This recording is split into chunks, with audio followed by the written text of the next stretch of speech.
Okay, I think we're live now. Can anybody hear me? Is this thing on?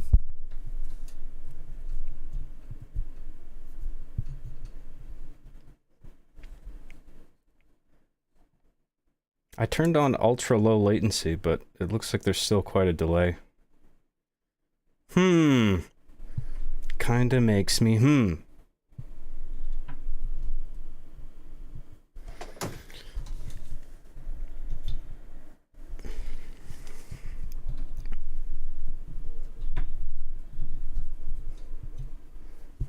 Fuck off.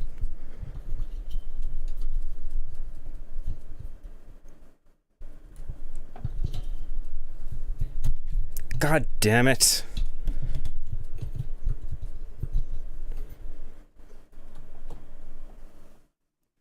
Jesus Christ. Okay. I think the problem I was having with the coordination between Streamlabs and YouTube is some stream key bullshit. I think I just needed to get a new stream key and get Streamlabs to pick it up.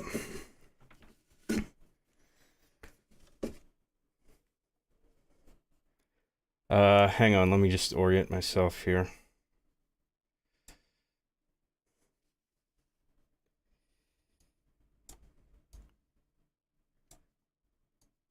Okay. Thanks for tuning in, everybody. We're just doing a little stream tonight. It's a special night tonight.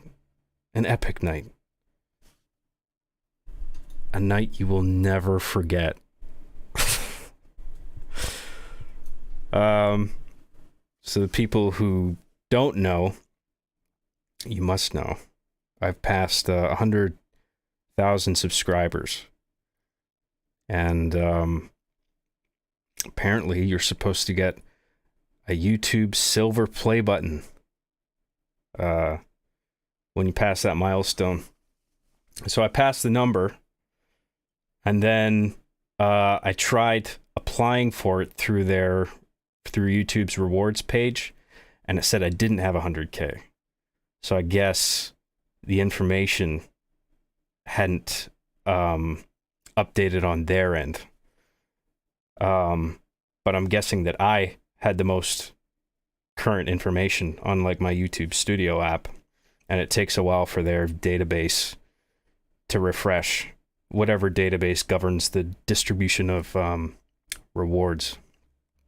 So I thought, I'll just reapply in a week or something. I don't know. And but I didn't need to, because I got an email from YouTube saying you have passed 100,000 subscribers. And I was like, I know. I knew this a week ago. But it's okay, YouTube. I forgive you this time. So they gave me a redemption code in the email. So I went on to YouTube's rewards page again, and I pasted in the redemption code. So I guess before they hand out any rewards, they have to sort of screen your channel and make sure everything's okay with your channel, that you're not posting anything too spicy or whatever. I don't know what exactly they're looking for, but I'm guessing that the time between me reaching 100K and getting the redemption code was them checking out my channel. And everything seemed fine, I guess. And so I got the redemption code, went back to the rewards page, pasted it in, and I went through a series of pages where it's like, what name exactly do you want printed on the play button? I'm saying all this crap because, like, I figure some people would actually be interested in the details of this process, because I was always curious about what exactly the process is when you pass 100K. So I'm on this page where you write in exactly what you want, and I wrote in John Graham. I mean, that is the name of my channel, also my name. So I hope I didn't put a typo. How hilarious would it be if I put like an accidental extra space in there, or like June, June Graham, Job Graham. I should have typed that in, right? I'm not gonna fucking put digital fear. No. Take that back. Delete that message. Delete that chat now. I'm not fucking putting digital fear on that thing. Digital queer. Yeah, that's what I should have put on it. Congratulations to Digital Queer for passing 100,000 subscribers. Good job, queer. I'm just kidding. So, I filled in the info, click submit, and YouTube was like, okay, thanks. We're gonna start the process of getting this thing engraved and then sent out to you. And I'm like, okay. At that point, I'm wondering, like, maybe now they're gonna check out my channel, but surely not if they're already asking for the engravement details. So a few days, or like almost a week, went by after the submission, and I didn't hear anything. And then, a couple days ago, I got an email from FedEx saying, we've picked up your package and it's on its way. Well, like, it's at their shipping center or whatever, so it'll take like 2 or 3 days to get to your place. So I'm like, oh, so it's engraved and being mailed now, so now I just need to wait. So it's a sure thing, like, it's coming. And I thought I wasn't going to get it until tomorrow. But I got an email this afternoon saying that your package is out for delivery today and should arrive sometime before 10 p.m. your time. And I'm like, oh, cool. So I'm at my kitchen reading a book on game dev, working with Godot, and I hear a knock at the door. And as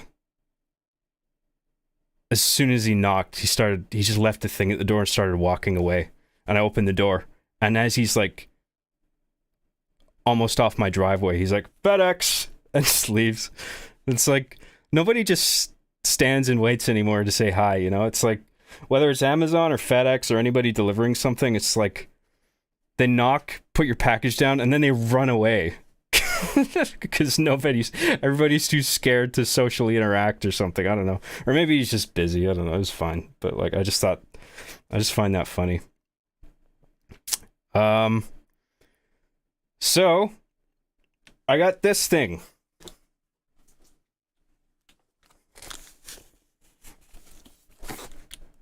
That's my soy face. You gotta do a little mouth noise whenever you do the soy face. Oh my god, you guys! My silver play button! I put the black tape on it because it's got like it's got some shipping info on there. Didn't want to show my address on camera in case one of you crazy fans comes to my house and rapes me in the bum. I don't want that. So, I guess I'll just show you what's... There's not much to it. It looks like a pizza. Maybe it is a pizza. But I guess I'll open it now. Are you ready? Are you fucking ready? Let's go! Let's fucking go! Are you ready to go? Let's go!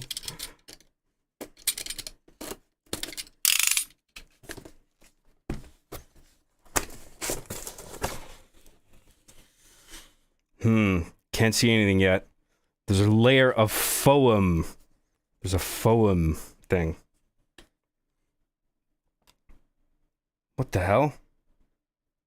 It's dildos. It's just dildos. I'm just kidding. There's a little card in here. It says, "Congratulations on your subscriber milestone. We are honored to take part in recognizing your achievement and want your experience to be exceptional. This award was inspected and packaged with great care by Rick. If your award was damaged during shipping, or if you have any questions, please contact us at youtubecreator@societyawards.com. So, YouTube has a little company called Society Awards that just handles this stuff, I guess. So that's the little card.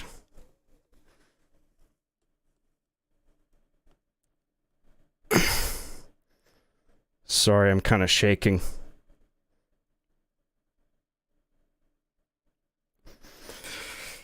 Okay, so that's that thing. And now we have a sheet of paper. It's actually quite nice paper. It's not just like notebook paper. It's like thick with like a fine texture on it.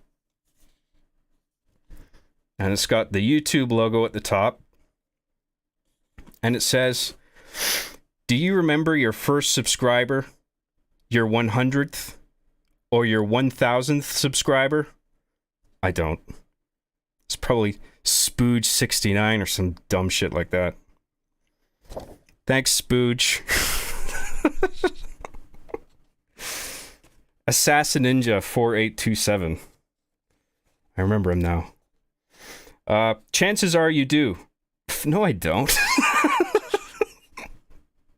How the fuck am I gonna remember my 1000th subscriber or 100th subscriber? It's all a blur. Chances are you do, and we know that you'll definitely remember your 100,000th subscriber. I don't know that either.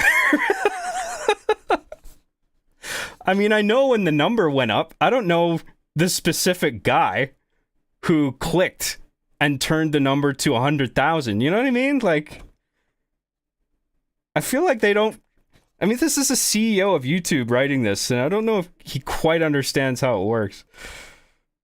Anyway, I mean, I guess, like, you can, on the YouTube studio page, you can go and bring up a list of your latest subscribers. But I mean, around the time I was getting 100K that day, like, it went from 99,000 something to like 100,000 and like in the tens. So I don't know which... It doesn't say next to the username what number subscriber they were. So I don't know what it is. I mean, if it's disrespectful, and I should know, I'm sorry. I fucked up, I guess. I should have done better, you guys. I let you down. I let down my 100th, 1000th, and 100,000th subscriber.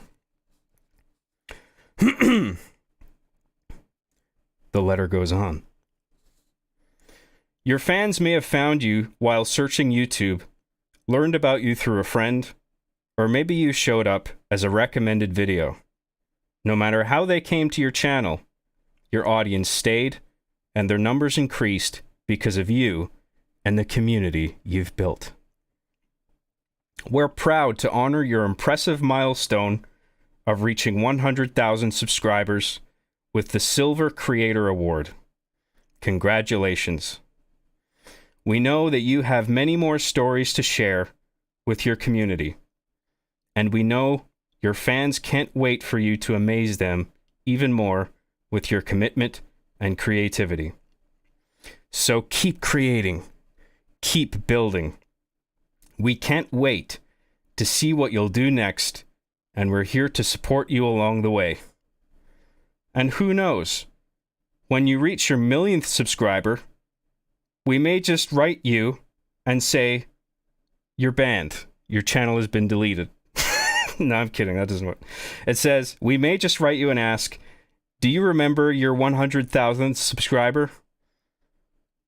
And even then I'll say no. because I don't know. Oops. Oopsie poopsie. Yours sincerely, Neil Mohan, YouTube CEO, and it's his signature. So, I'm just going to show you this letter. It's the letter I just read out.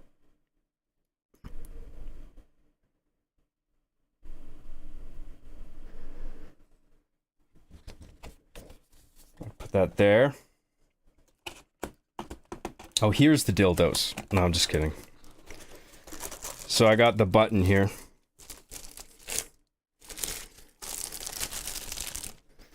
Oh my god, you guys! My silver play button! Oh my god!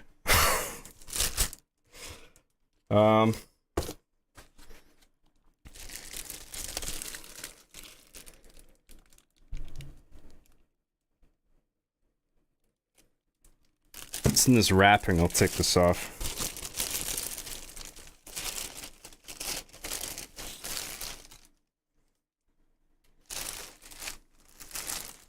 Well, there's no typos, thank fuck.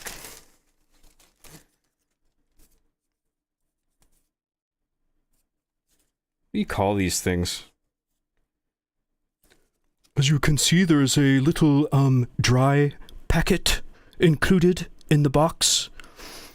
Gonna be one of those, like, super, like, hyper-detailed unboxing videos where it describes every single stupid thing. As you can see, the tape is, it's high-quality tape. Sorry.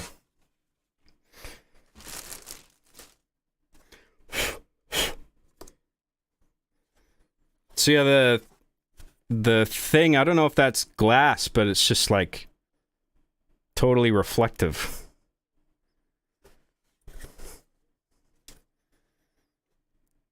And yeah, it looks good.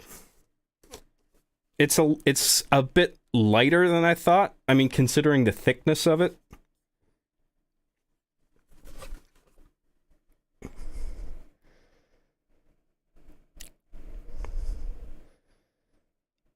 There you go. Look at that.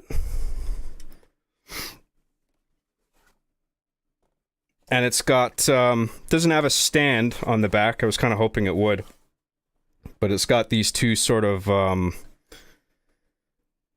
these little grooves or holes in it.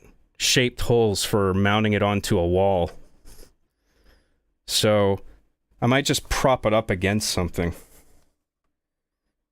I don't know what, but my plan is to put it just up there on the top of my bookcase, and I'll just tilt it towards the camera, and then I'll prop it up against something that's maybe a book or something. Maybe I'll put my Calvin and Hobbes collection up there, because that's pretty heavy and sturdy to keep it upright. But anyway, there you go. What else is in here?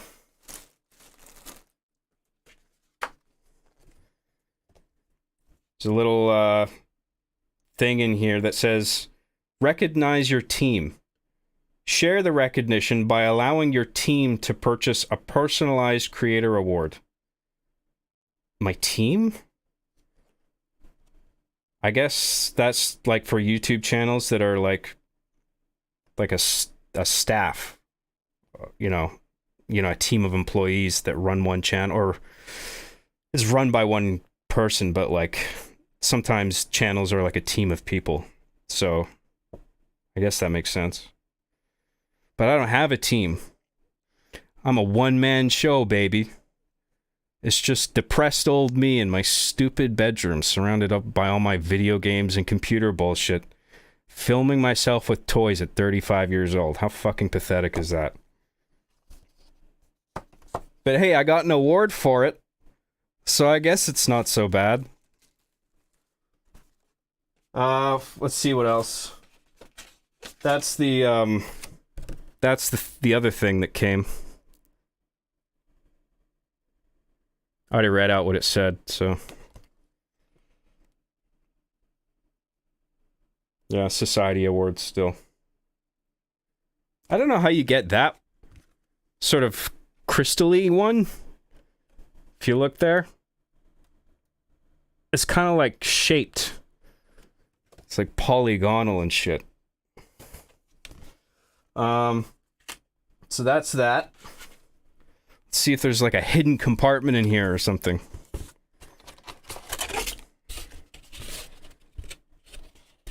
Nope, just the cardboard lining. It's made from, quality cardboard. I'm very impressed with the quality of this cardboard, yes. Just do that, like, that Minecraft voice. The Minecraft episode of R being the Chief, where the guy, his mouth is full of saliva as he's talking. This is my YouTube, play button. It is made with the finest quality cardboard. And, that's it, boys and girls.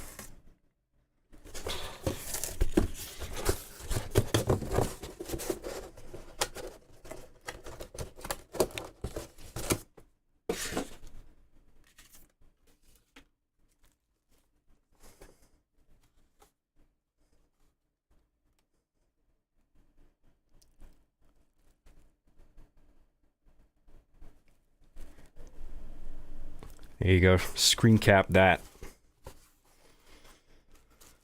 So that's it. I just wanted to make a little stream from my play button. I hope that's okay, guys. Don't beat me up. Don't take my lunch money tomorrow. Let's go to super chats. The chats that are super. Let's have a look.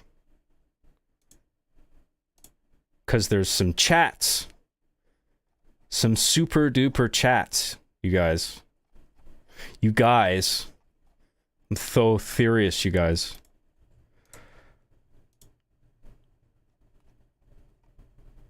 Oh, wow. It says there's a... Oh, the 100 one's pinned at the top? Is that how that works? Thank you, by the way. Holy shit. But I'll get to these in order. It's just I can see the donation at the top, but then I look at the list of individual chats and I don't see it there. That's weird. Maybe it's in the... Maybe if I load it up on the stream page. Or maybe if I close pop-up chat and reopen it.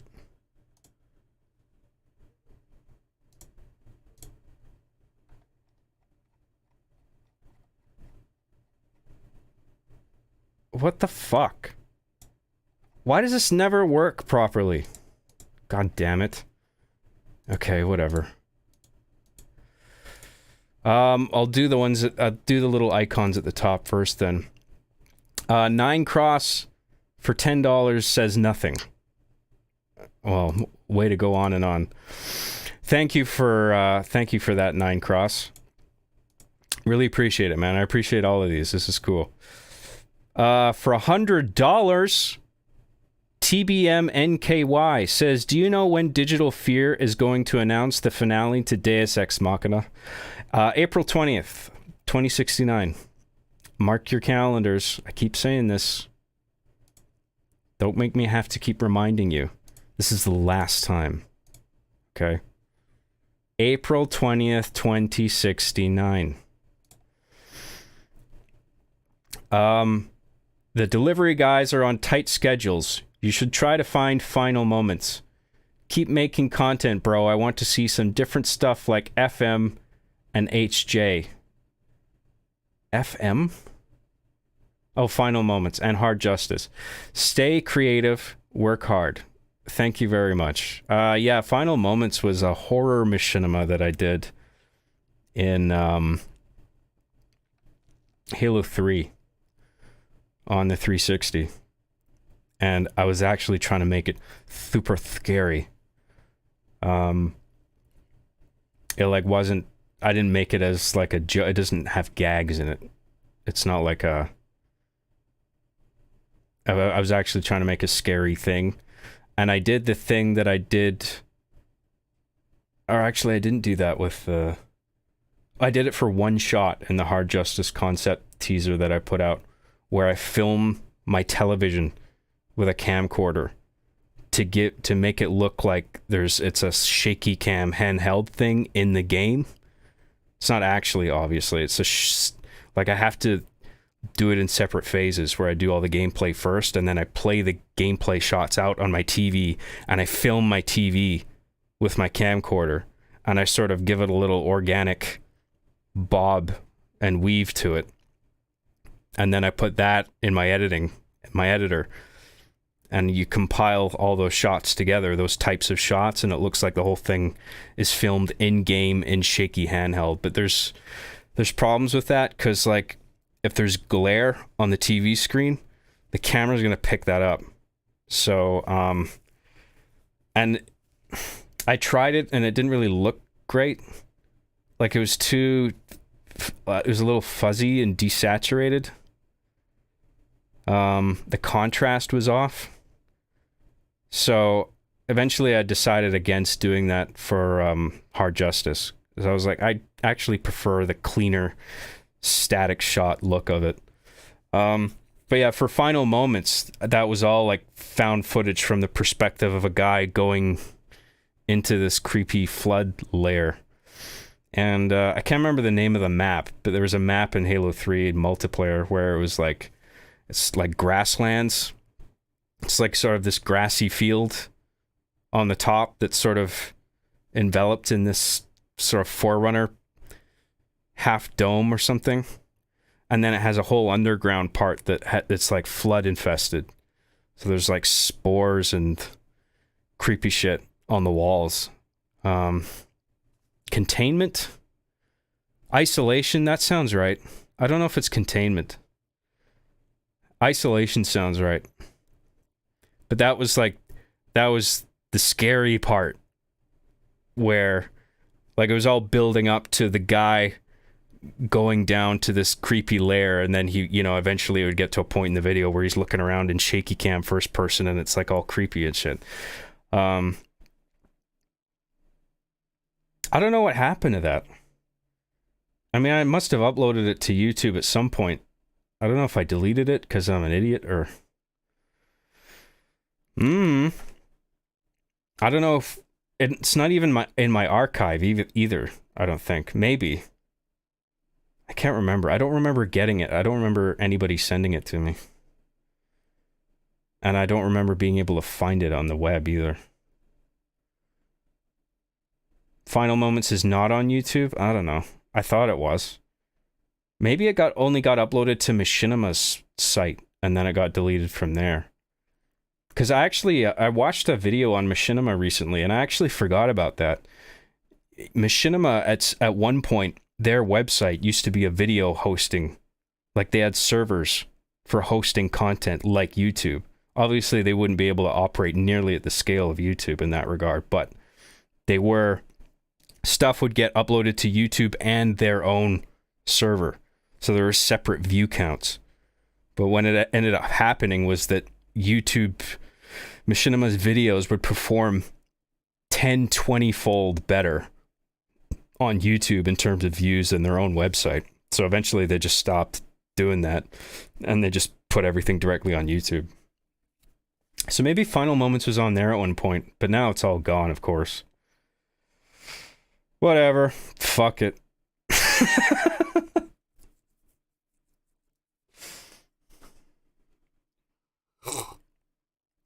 To Machinima, everybody. One of the companies of all time. I think we can agree on that, can't we? Definitely one of the companies ever.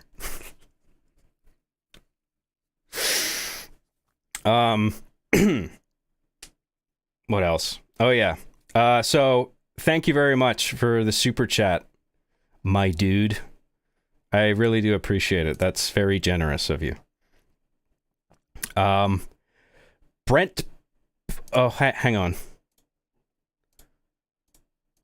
Okay, I feel like there's two different lists here. Oh, no, maybe not. I don't know. It's just I cannot find that $100 one on the list where I can see all the text, which is really weird. I don't know why. Why, though? It's bugging me.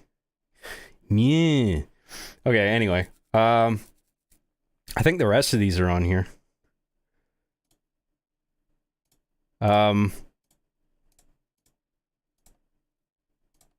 Fuck, sorry. The interface on this is stupid sometimes. Brent Paul for $2 says, how does it feel to have 10 female subscribers? Dude, it's true. Like, I looked at the analytics. It's like 99% sausage fest. And there's like one grill. Subscribe to me. Maybe. Oh no, there's at least a few. But it's not very many. A lot of dudes. A lot of dude bros subscribe to me. Toxic gamer dude bros. It's 99% of my subscriber base. Thank you, Brent. Hive Queen for $2, $2 Canadian. Sonictopia is the Genesis-style indie game. Oh, yeah. I was talking about that last stream. I was saying there's an indie developer out there who released like they did one of the best versions of 3D Sonic I've seen, and it was just some rando like indie guy who uploaded footage of it. And it's sort of like 3D, but it looks like 2D Genesis art. Like it sort of looks like the 32-bit era Genesis art style, but actually rendered in 3 dimensions. It's hard. I don't know if you understand what I mean. Maybe. But yeah, Sonictopia or Utopia or something like that. That's the one. I was impressed by that. I thought that was cool. So I think a 3D Sonic can work. It's all in execution. And it hasn't ever been done quite right. Yeah, I don't know. And I'm speaking as somebody who actually likes Sonic Adventure 1 and 2. I think those games don't get enough credit. I think they're better than they're sort of reputed. The way they're reputed. There's only one true 3D Sonic, and that's 06. Oh, how right you are, James. What a masterpiece of fucking game dev that was. A masterpiece of something. So I'm just looking at the regular chat for a while. Because, unlike... Well, super chat people are definitely people. But you know what? Regular chat people are people too. I don't know if you knew this. It's true, though. They're not just scum of the earth. They're actual human beings.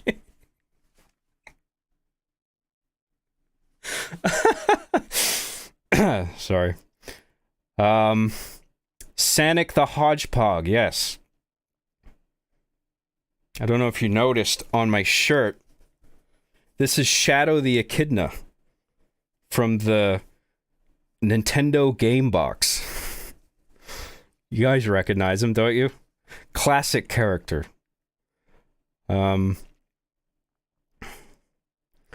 wrong with sausages? They're yummy. Oh, nothing wrong with sausages. Where gaming and entertainment collide. Yes, that was indeed, unironically, Machinima's slogan. Which makes exactly zero fucking sense. Where gaming and entertainment collide. Gaming is entertainment. What do you mean where gaming and entertainment collide?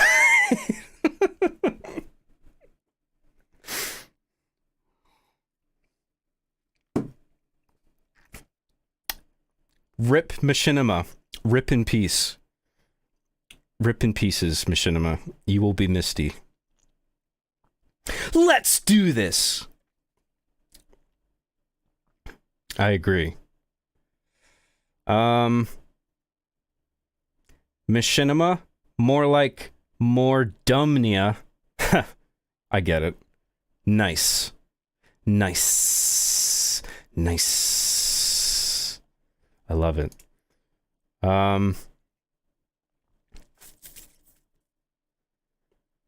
Rest in penis. I agree.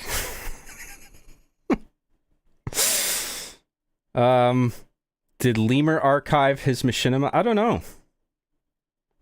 I don't know how much machinima he did either. I think he's got like one video on his YouTube channel that's sort of like a Halo 3 film test. It was just like a camera test, like a little couple minute thing. John, do you still have the first Chief and Arbiter, or were they lost to time? I have them, but they're in pieces. So, like, it'll just be, like, Chief's head and torso, and then, like, one of Arbiter's arms, one of Chief's arms, and, like, a hand. Like, they've broken apart. So they've been replaced with duplicates from the exact same line. So they don't look any different. But they are actually different figurines. And I'm more careful with these ones. I was too rough with them last time. The first ones, I was playing around with those like fucking 6-year-old would play with his G.I. Joes, you know what I mean? Bashing them off each other. Fucking like throwing them against the wall. Because I'm dumb. Canada sucks now. Speaking as a Canadian myself. Oh, well, I agree. Yeah. I mean, it feels like the country's going off a cliff. I don't want to talk about politics. But yeah, I don't have a lot of faith in this country or its current leadership. Kinda sucks balls, to be quite TBQH.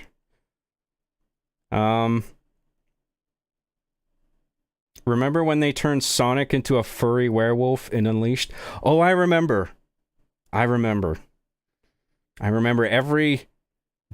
almost every game that came out after Sonic Adventure is just like a slap in the dick of cringe. Where it's just like, why can't there be another Sonic like Sonic 3 and Knuckles or Sonic CD or Sonic 2? Or even, God help me, Sonic 1, which I have problems with, but it's still better than a lot of the new shit. Sonic 1's better than that, actually. It's just, it feels like they didn't know what they wanted to do quite exactly with Sonic 1. Because, like, they were trying to advertise Sonic as this, like, fast character. Blast processing, right? But then it had these really, really slow parts where you're sort of carefully navigating through water and over spikes and stuff, and it's like, where's the fast? Sonic needs more fast. There's too much slow.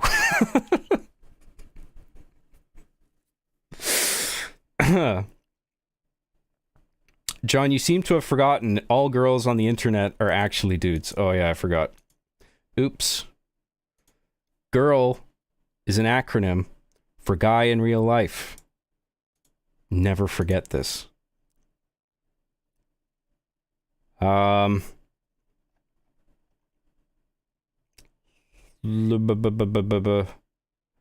John. Love ya, dude. How was your day? I had a great day. I mean, even before I got news that my play button was coming today, I was on the Side Scrollers podcast today with Craig and Blabs and Dan Vask, I think his name is. That's probably like a condensed alias. But I had a really nice conversation with them about some current events and stuff. Craig is from Screw Attack. And Screw Attack was taking off around the same time as Machinima was. I remember like getting the job at Machinima, or getting the email from Machinima, which led to my employment. And around that same time, I think Screw Attack had merged with GameTrailers.com. You remember that?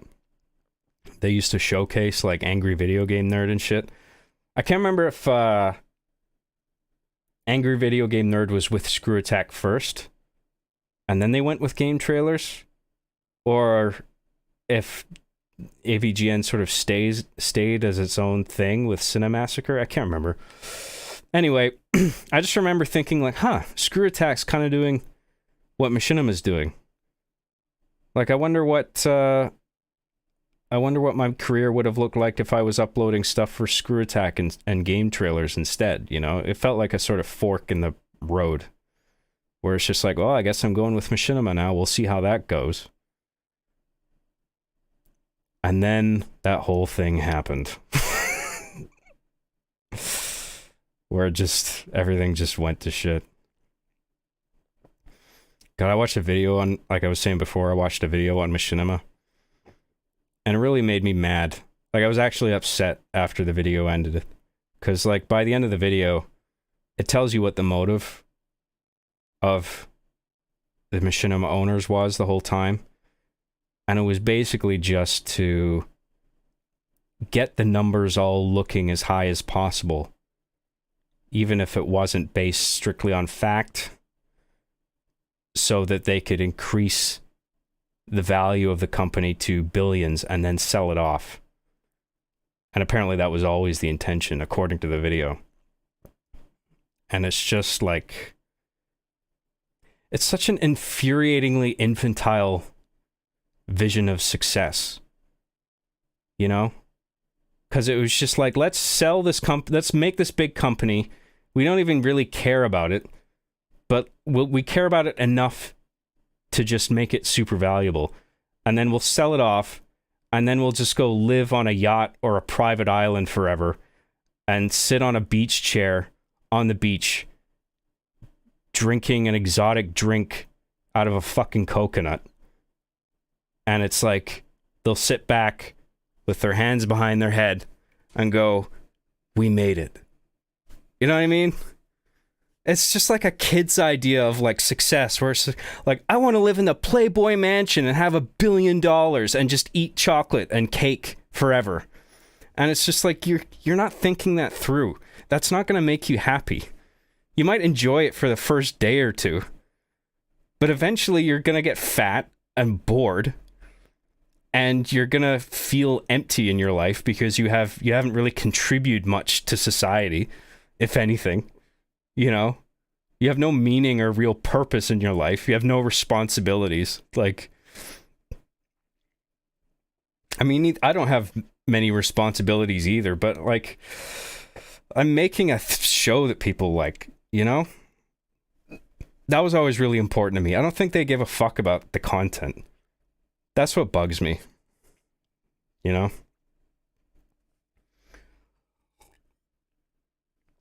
And it's just like, we're gonna make this company valuable and then sell it off, whatever that means, even if it means everybody losing their content or all the content going down one day. And that's what happened, right? I mean, it got sold for less than they wanted. But they sold it for however many millions of dollars, hundreds. And now everything's offline. Machinima site is gone. The content that was on their site isn't even there anymore. At least you can't access it because the website's gone. The YouTube channel's still there, but only as sort of an artifact where there's not even there's not a video tab. So it's like, why is it even there? Like, it's just serves no purpose other than as like a reminder of like, it's like a gravestone almost. Here lies Machinima. Rip in peace. Whatever.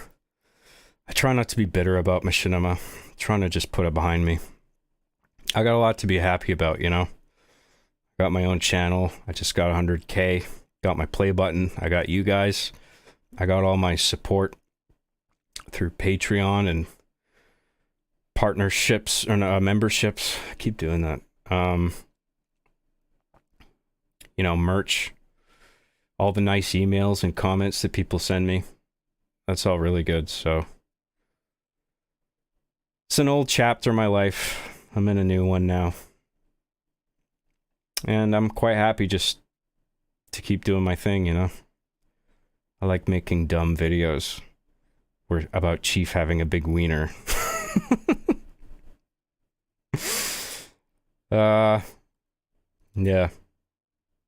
Anyway, I had a nice day. Let's get back to super chats, the super duper chats. James R for $10 says, "Hey John, do you know of any good gay conversion camps?" What is this? Asking for a friend. Congrats, by the way. You should have gotten gold for carrying Machinima's channel 15 years ago. You never know it. Some of the way Machinima gets reported on by YouTubers.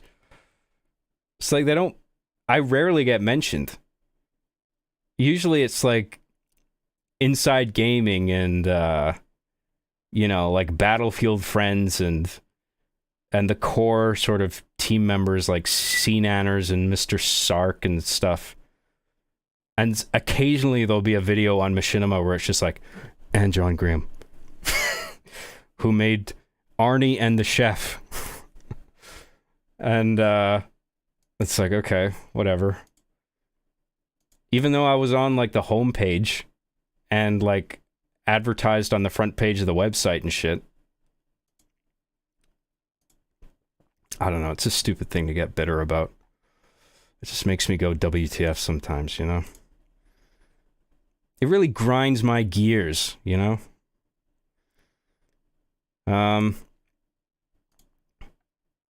Back to the super chats. Oh, do I know of any good gay conversion camps? Yeah, I hit those up every day. Trying to pray the gay away. Just kidding. I don't know where gay conversion camps are. Sorry, dude. But it's okay to be gay. Did you know this, guys? It's actually fine. Anyway, thanks, James. James R. Appreciate it, man. Gordon Chen for 20 New Zealand dollars says W. Yes, this is a W moment in my career.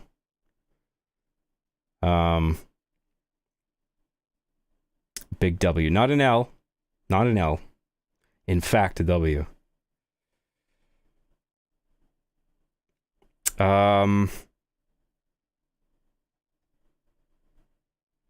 Stop with your liberal drivel.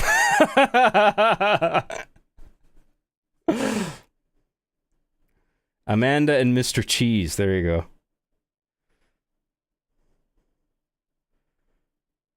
My friend walked in on the catch-up scene in Chief's Big Wiener, and he hasn't talked to me since. Oops. I guess that's my fault, isn't it? Sorry, you now have one less friend. That was my goal the whole time, though. That was the only reason I made that video. Was so your friend would be like, ugh. What the fuck are you watching? Unfriended. I think that's how people stop being friends in real life now.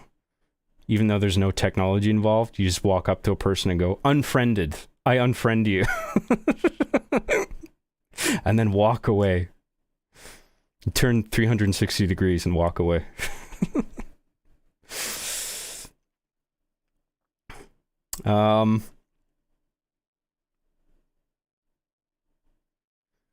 Hey dude, just not long woke up here in Australia. It's nice to see some content from my man.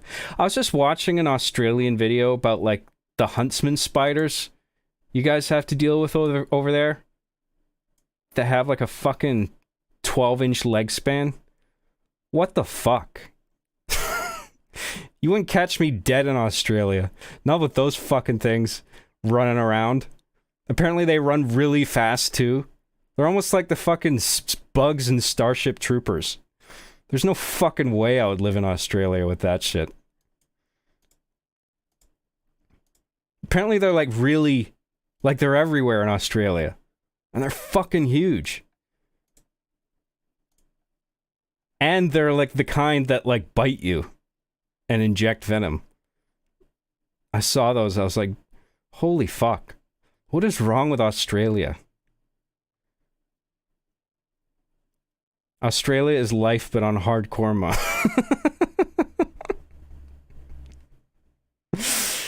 Australia is so silly. I agree. It's not even a real place. I don't think it is. It's a psyop. Whatever that means. Also, just figured out, this is a 100k stream, so congrats, man. It says in the title, oh, well, it said that in the title of the last one. This is the silver play button unboxing stream.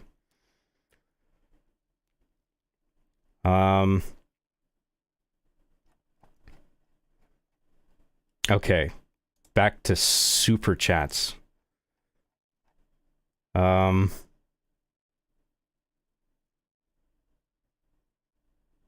did I leave off? Oh, thank you, Gordon Chen. I really appreciate it, man. James Moore for $5 says, congratulations, you deserved this a hella long time ago for all the hard work and joy you brought and still bring. Thank you, John, and congrats. It's true. I'm better than Jesus. Jesus didn't have 100,000 subscribers on YouTube, did he? Think about that.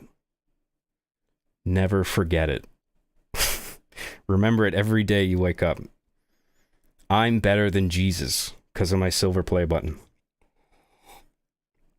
And I'm better than all you guys. See, I'm just a better person now. And if you don't have 100k subscribers on your YouTube channel, just give up. Just give up. Wanted to say kill yourself, but don't do that. People don't like that these days. Throwing that term around. Don't kill yourself, but just give up on your channel because it's pointless. You will never become a success. I did, but it's done now. That's it. It's cut off. No one's allowed to get to my level because no one's allowed to be cooler than me or as cool as me.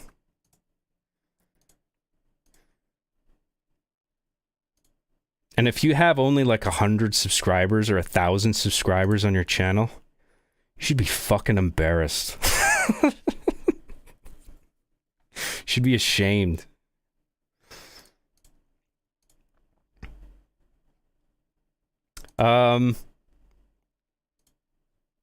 Anyway, thanks. Thank you, James Moore. I really appreciate it, man. Brand Eno for $10 says, you crying, pussy? I wasn't crying. Except on those other streams. I'm not crying now. I ain't no pussy. Men don't cry. Men don't have feelings. All jokes aside, you deserve it. Congratulations on this milestone. You've earned it. Thank you very much. Much appreciated. The Butter Anvil for $5 says, I'm used to your little icon, but it's so small, I didn't really know what your face looked like, lol. Keep it up, gamer. Love seeing you on EFAP. I love going on there, man. It's a good crew of people to talk to. They're smarter than me. But they have me on anyway.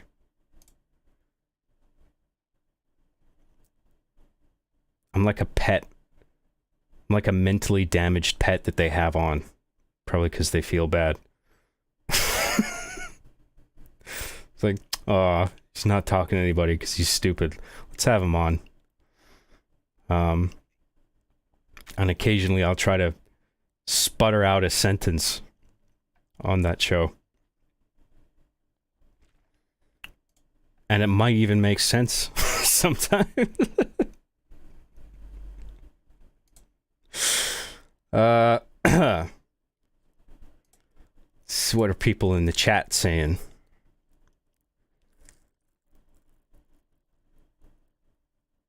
EFAP 92 is the best EFAP. I agree. All around the best episode ever made.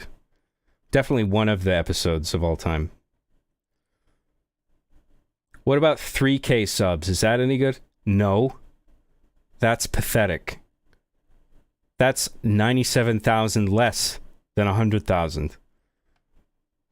That means you 97% suck. That's a lot of suckage for one person. Get your shit together. Why can't you have 100K subs like me? What's holding you back?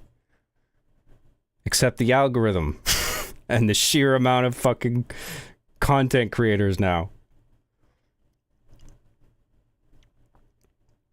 Like I said, I got lucky. I got started in YouTube's relative infancy. And I've just stuck with it. That's why I got my play button. Yeah. Have you played Mystical Ninja starring Goemon again? No. I would like to, though. I like that game. That was for the PlayStation 64, I believe. The Sega PlayStation 64. Ah, the good old days.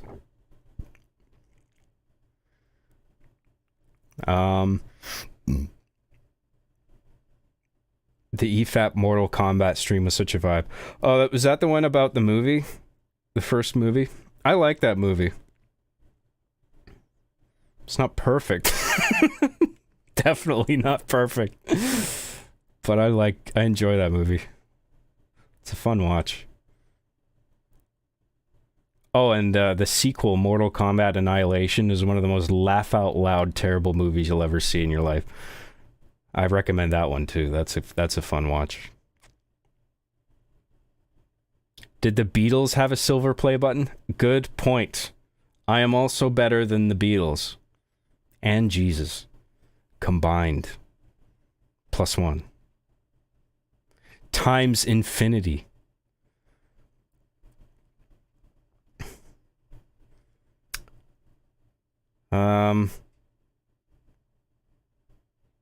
What else? Yes, huntsmen are sick. Little known facts. Their fangs are generally too small to do any damage from the poison. What the fuck is the point, then?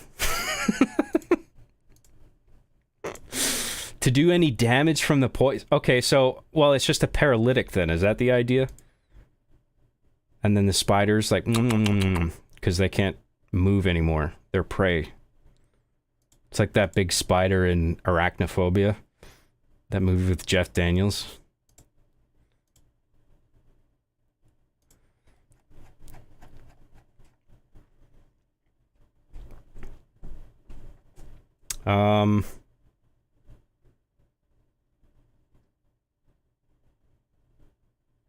Jokes aside, John is your fan from Down Under. Oh, yeah. From Down Under. I'm really happy you got the recognition you deserve for being a legendary content creator. Keep up the work. Much love to you. Thank you very much.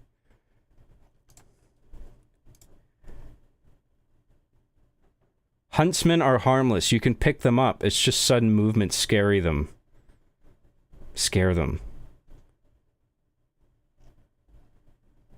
My sudden movements scare them? Apparently they run really fucking fast. That would scare the shit out of me. Anyway, let's back to super chats. Let's go. Let's go! Let's fucking go! Helix for $4.99 says, can I get a soy in the chat for our homeboy? Swa swa swa. Swa swa in the chat.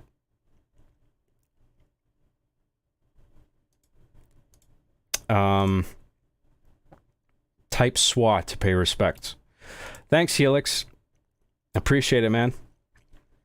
Bagel Blade 634 for $4.99 says, John, you're my favorite filmmaker. Seriously, dude, keep it up. You're awesome at what you do. Thank you very much. I try my best. I'm the best filmmaker ever.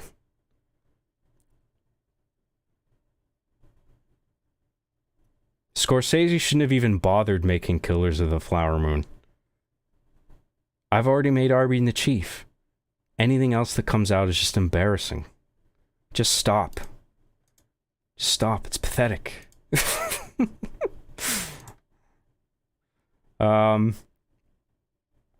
Thank you, Bagel Blade. How do you make a blade out of a bagel? That doesn't make sense. I take my thanks back, because your alias makes no sense to me. Get a better name. I'm just kidding, thank you. Team Killtacular for $4.99 says, one of the milestones for one of the peoples, for one of the channels of all the times. 5 in the goops and 5 in the poops for you, sir. Less than 3, John. Thank you very much. I don't have goop, because I'm not a grill with vagine. Goop is in vagine. You can put 5 in the poop, I suppose. Well, you got another hand there, so 10 in the poop, I suppose, right? I want 10 in the poop, you guys, now. I can take it. Give it to me. I want it all. All 10 of them. I want 19 inches of venom and 10 in the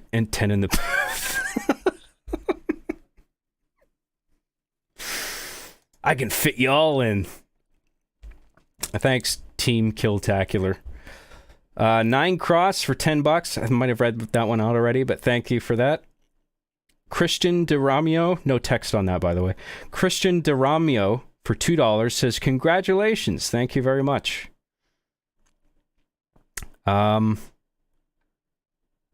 Rio for $2 says, bring back See Me After Class. Here we go again. Bring back See Me After Class. It's the same fucking thing. But you know that, don't you? You're just trolling the fuck out of me right now.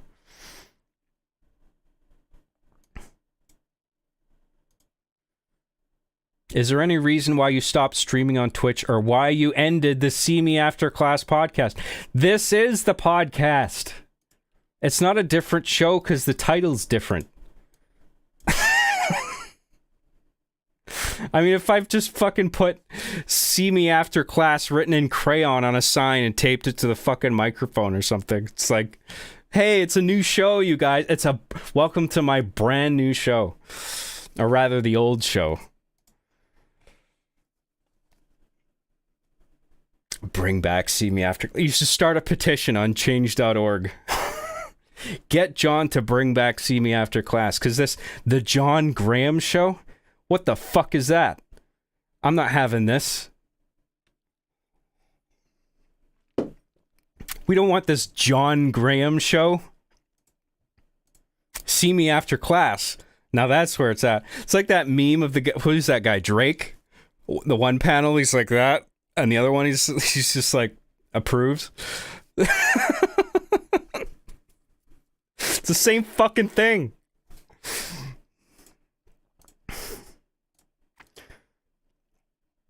Memes, you guys. Lamau. Kinda makes you Lamau. Lamau.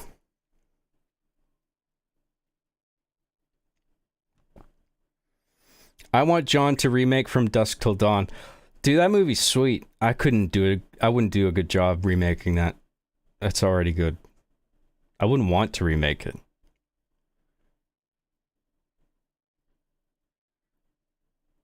They should remake movies that are like, that had a good premise, but like just fell apart in execution, you know? That's the stuff that should really, that deserves a remake. That kind of shit. Not like good shit that everybody's fond of. Like that remake of The Thing. John Carpenter's The Thing. It's like, Fuck off. It was already good. You're gonna remake it with CGI now when it was all done practically before? Get the fuck out of here. You know what I mean? It's fucking dumb. Congrats, John. Can you take a bite out of the play button, though? Oh, I suppose that's what everyone wants to see, right? That's why you're all tuned in. Bite the play button, John. Not actually gonna scrape my teeth on that fucking thing. Delicious play button.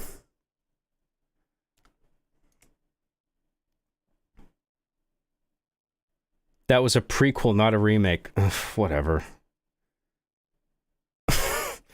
If you're gonna do a prequel to the thing, it should be practical effects. I mean, if the original did it all practically, you know?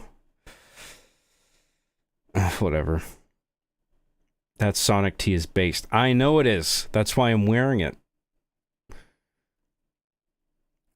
Arby in Chief, but as an anime. Who would you get to voice the characters? Whoever does JoJo's Bizarre Adventure. Man, I started watching that show. That show is so fucking funny. Like, unironically, like it's like every episode I'm almost crying laughing. That I find that show amazing. I'm in season 2 at some point right now. But man, what a great show. Sort of like makes fun of anime in the same way One Punch Man kind of does, but it's also actually just a well done anime, you know? Like the art is really good. Yeah, I like that show.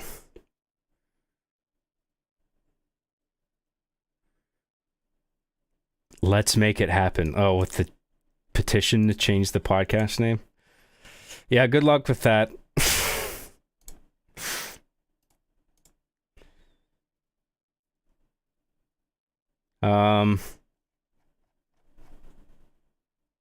John, you a One Piece fan? No, I haven't watched One Piece yet. The new live action remake or the anime, I haven't seen either. Apparently the live action thing is supposed to be pretty good. They didn't fuck it up like Cowboy Bebop, but I didn't see the remake of that, the live action version of that either. Is Super Mario RPG even good? Yeah, it's good. I'm just not that stoked on the remake because I'd rather just play the original again. What anime have you seen? Not a lot, but like Ghost in the Shell, Akira.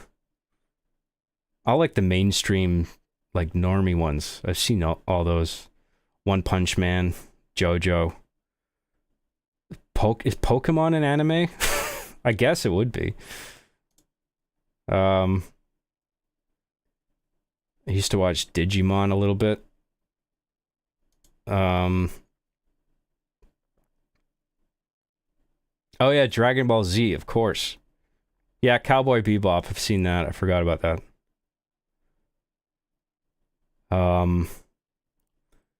What other anime have I seen? I know I've seen a few more. I can't remember. It's too many. Oh yeah, Seinfeld, yeah. Seinfeld was a great anime. Maybe one of the animes of all time. Hunter by Hunter, no, I haven't seen that. Avatar. I watched a little of Avatar, the anime. That was pretty good. I didn't stick with it though. I don't know, it's just there's just too much content. I'm quickly distracted by new shit coming out. Is Avatar The Last Airbender not anime? I thought it was. Is it like drawn, animated by a Western studio? Death Note, I haven't seen. Berserk, no. I've heard of those. I've seen a little bit of Death Note, I think. Hell's Kitchen is a great anime, I agree. Arby and the Chief is a good anime. It might be one of the animes of all time. Okay. Let's get back to super chats. Super duper chats. We got a lot to go through here. Look at all this sheer generosity. You guys are so good.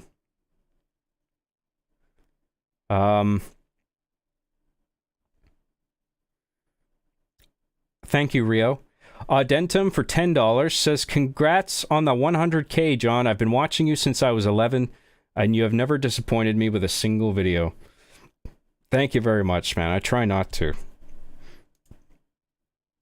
I take it seriously, you know? I want to put on a good show for people. It might take me a while to put out a new video, but I always care about making it something good, you know? I've been busting ass trying to get this Halloween special done. I'm kind of worried that I won't make the 31st, though. But I'm going to try. I got the script done. And I got all the dialogue is recorded. I got it all chopped up in my timeline. I got the subtitle slates laid out, but I still got to fill out all those slates with the dialogue. And then I got to shoot the whole thing. And then I think I'll start shooting it. I'll see if I can get the subtitles done tonight. And then I might just shoot it all day tomorrow. And then hopefully I can get it edited. I might have to split it into parts, I don't know. Like to get the first part out for Halloween. But I'm going to try and get the whole thing done for Halloween. So that's what I'm working on right now. My Halloween Arby and the Chief, that's like, sort of like I talked about it in the last stream. It's, if you're familiar with The Simpsons Treehouse of Horror, the early ones, it's like that.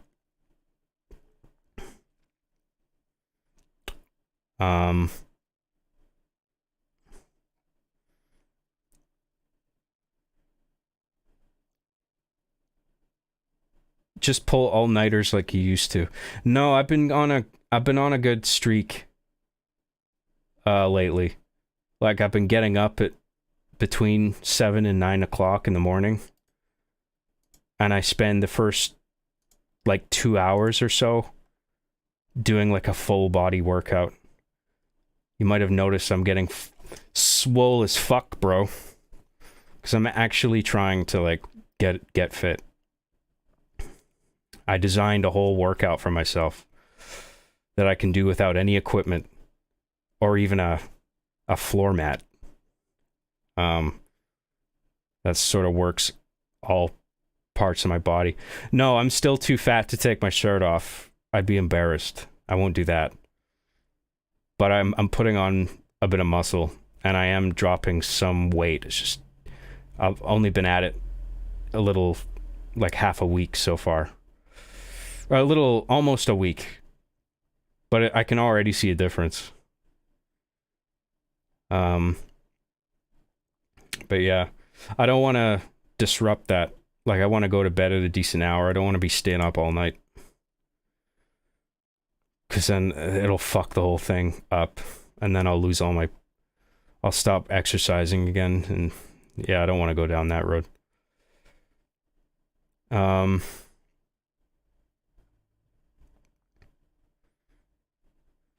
Actually, Avatar's animation is outsourced to a Korean studio, therefore not anime. Oh, that's interesting. So it's Korean. I didn't know that. What's your workout routine? You want to know my workout routine? I do calf stretches. I do 3 sets of everything, first of all. I do calf stretches, squats, knee lifts, where you sort of like raise your knee to your chest, like left, right, left, right. I do butt clenches. I do, it's like that guy in Scary Movie. I squeeze him real tight and I let him real loose. And then I have these hand compressor things for like hand exercises. And then I do what's called mountain climbers, where you sort of get into a push-up position. And then you sort of alternate between lifting your knees up while you're sort of laying flat on the ground as if you're about to do a push-up.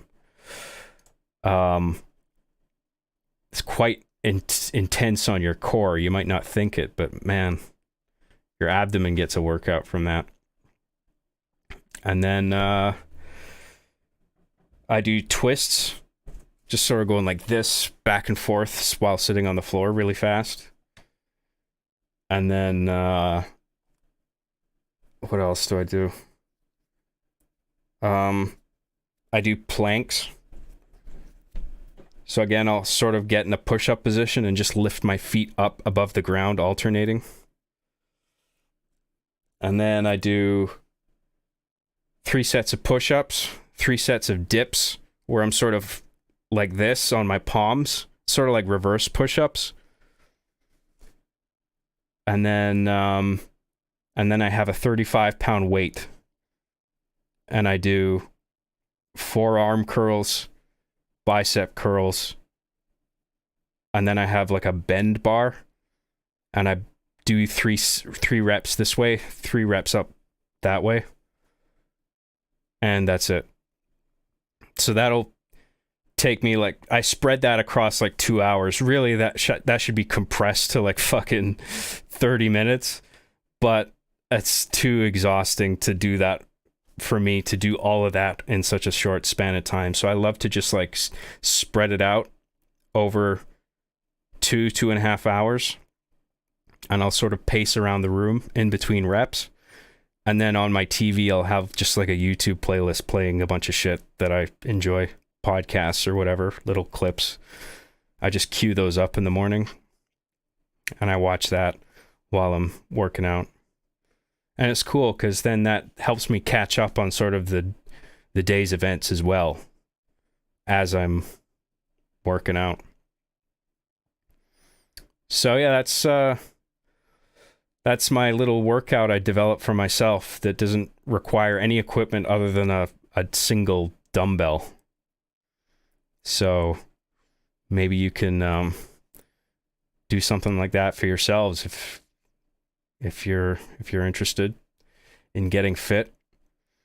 It's a kind of you have to sort of look at it as a lifestyle change, you know, and just you have to try and enjoy the time that you're spending working out. Because if I start thinking about all the other shit I have to do that day, that'll fuck me up, and then I won't want to do it. Like, I have to just think to myself, I'm going to have fun doing this. I'm just going to try and enjoy this time and enjoy the time watching the YouTube videos and just pretend that I don't have anything else to do today. And then it's just like, this is just my time to get fit right now. And that's all I'm concentrated on. So yeah, I do that. And then once that's done, I start thinking of all the other shit, but I just do it one at a time, you know? It's like, okay, I got to do editing or subtitling today, or I got to buy props, or I got to finish off this script, or, you know, and for each one of those things, I pretend that I don't have anything else to do that day. It's just like, I'm just doing this thing. That's it. That's all I'm focused on. Because as soon as you start thinking of your task list as this big, ugly blob of infinite tasks, then it's just like, ugh, yeah, just shut down. It's just like, I don't want to do anything. I just want to sit and curl up into a ball and die. Don't do that. So you do what I described, and then by the end of the day, you're like, you know what, I actually got a lot done today. And I feel good, you know? So I'm trying to maintain that.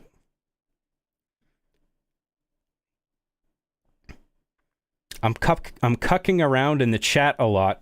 I don't even know what the fuck that means. But for real, I love this for you, John. Never stop, never stopping. Thank you very much. I will never stop, never stopping. Literally American Psycho. Just because you work out doesn't make you fucking Patrick Bateman. Give me a break.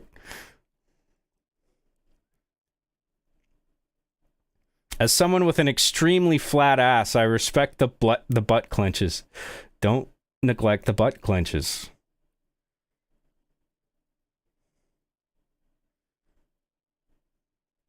Gotta work those glutes, man. The Sonic shirt is just asking to be taken off. I don't think it is. I have to disagree with you.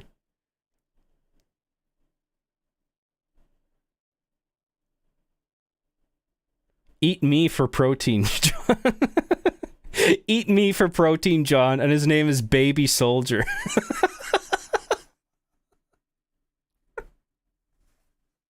Just thinking of some ripped baby. I guess that is a lot of protein.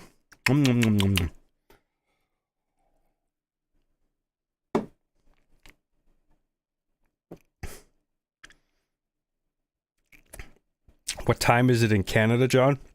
Right now it's 8:34 p.m.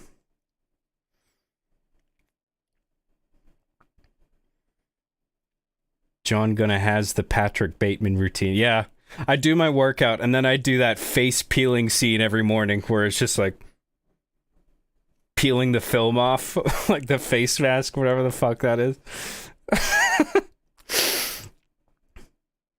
And then I walk around with headphones all day with an extremely intense look on my face. I have to return some videotapes.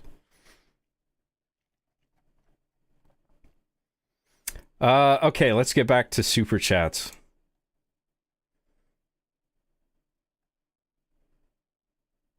Where the fuck did we leave off?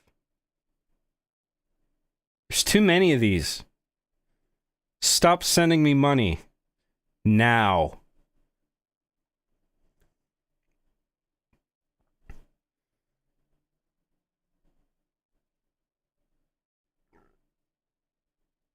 Rio for $2 says Blackstone is better than Final Moments.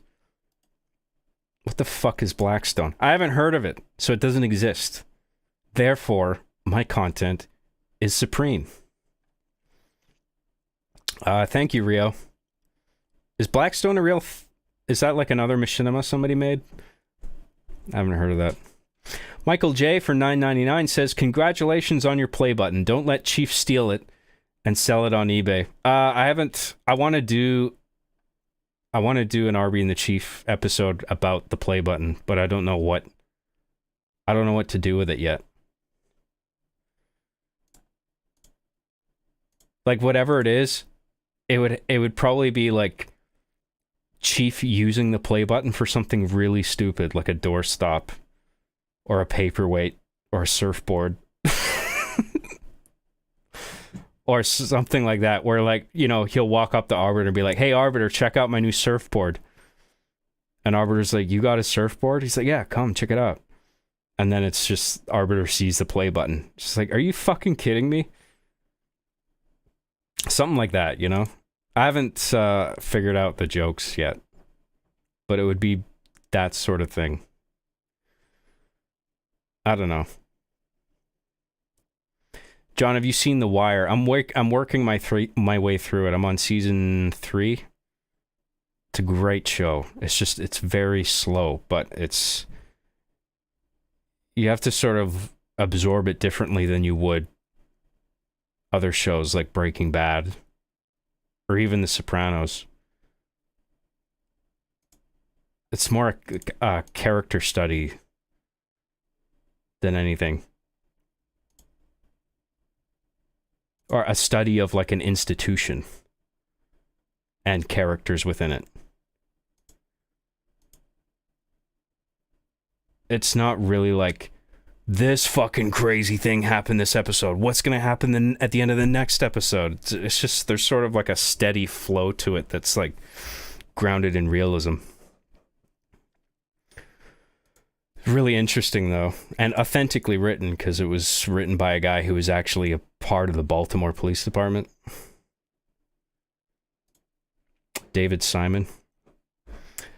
Anyway, have you watched the Fargo TV series? Yeah, I saw the first season. I think I watched the first episode of the second season. It was good, but I just got distracted like I often do with something else. Is that the one with Jesse Plemons in it? Kirsten Dunst? Can't remember.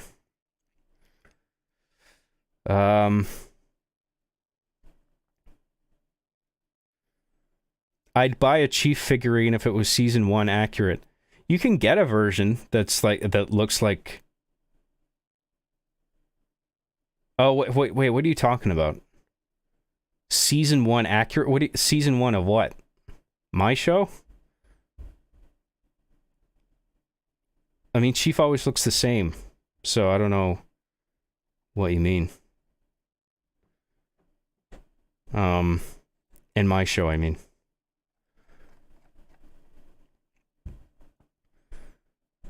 Fargo is awesome. Jesse Plemons and Kirsten Dunster in season 3, if I recall correctly. I thought season 3 was Chris Rock. Is that season 4? I don't fucking know. I don't know who's in. I thought season 2 was the one with Jesse Plemons.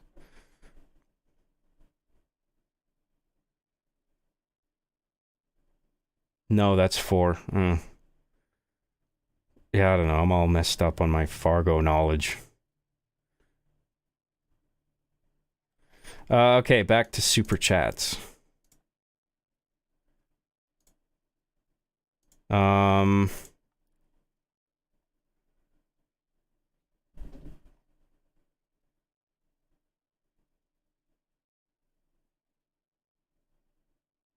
did I leave off? Sorry. I keep losing my spot.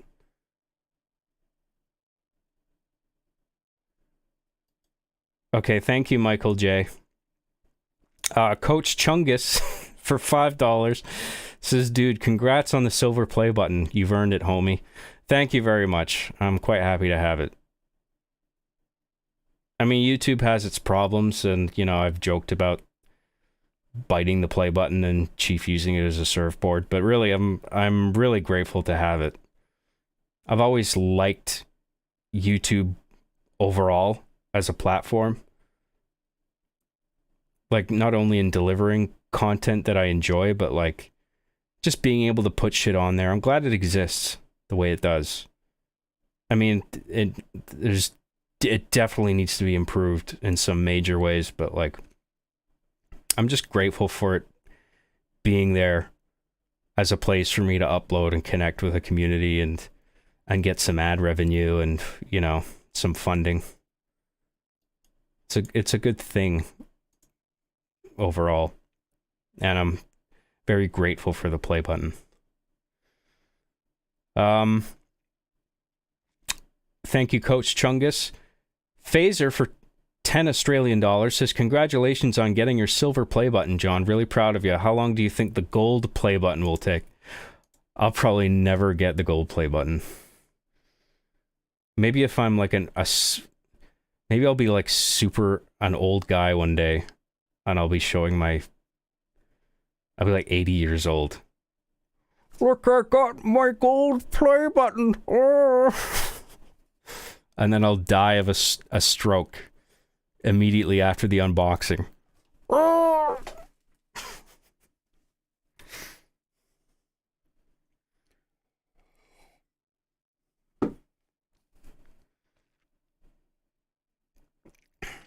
Sorry I'm late, Job. Congratulations on the long-deserved play button. Love from Philadelphia. Thank you very much. Low-key, YouTube is a beautiful thing, even if it's shitting its pants most of the time. Yeah, it really is. It does sometimes. Like the way it handles some of its creators. Do you guys see that? What's her name? Sniper Wolf? That fucking weak-ass punishment she got for doxing that dude. That was lame.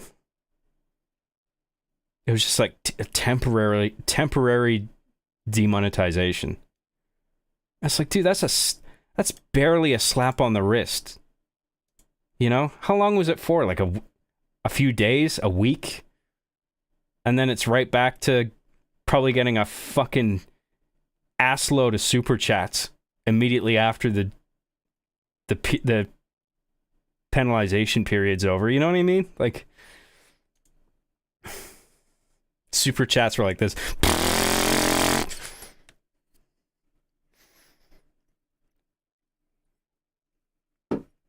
So it pisses me off how these creator-based platforms treat their...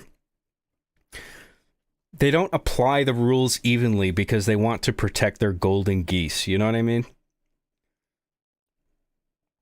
For political reasons or purposes of revenue. It's like they want to maximize, they want to keep their revenue streams. Whoever's pulling in the most money, they get special treatment. And so you can't do that. Like, you got to apply the rules evenly.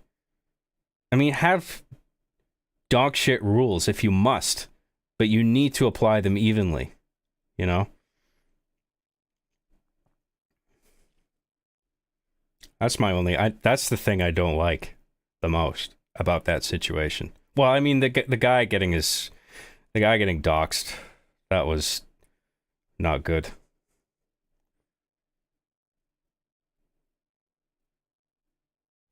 I didn't like the sort of way she went about it either. It's just like, I am, but I'm not, but kinda doxing the dude. Like, it was just, it was sad to see. And like, I've seen people get their channels deleted for less than that, you know? That pisses me off when I see that.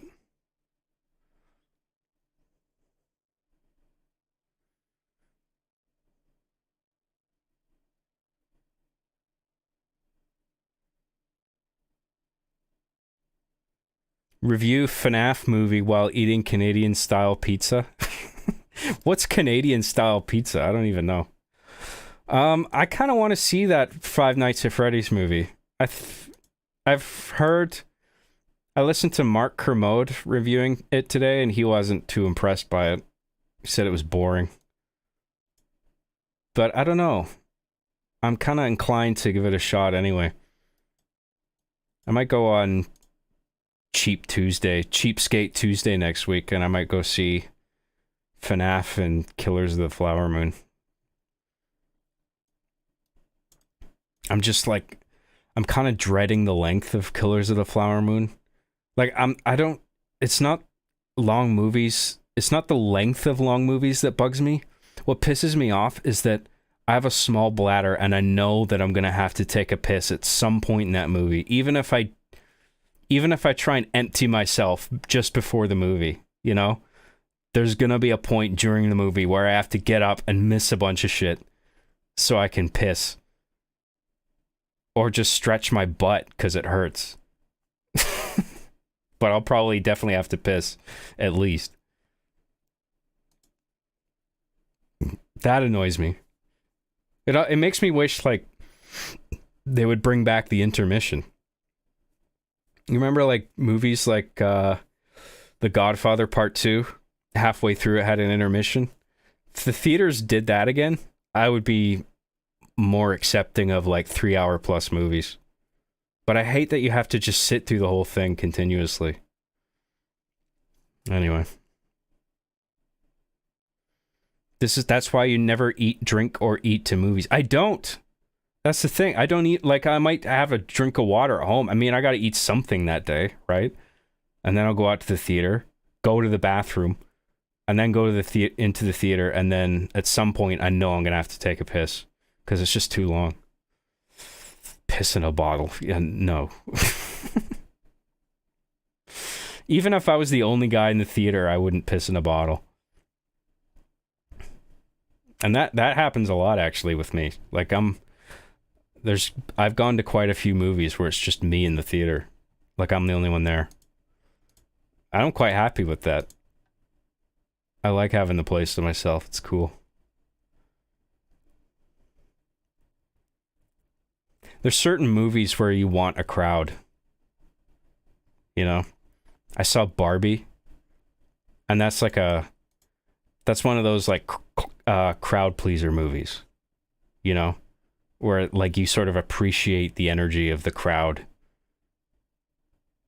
Even though I thought Barbie was kind of dumb and cringe, like, there were parts of it that I enjoyed.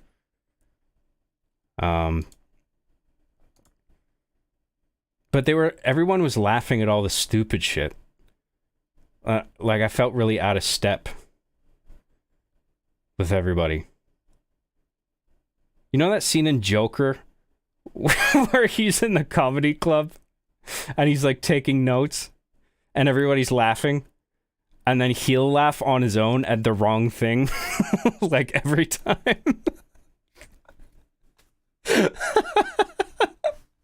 That's like me and Barbie. Ha ha ha ha ha.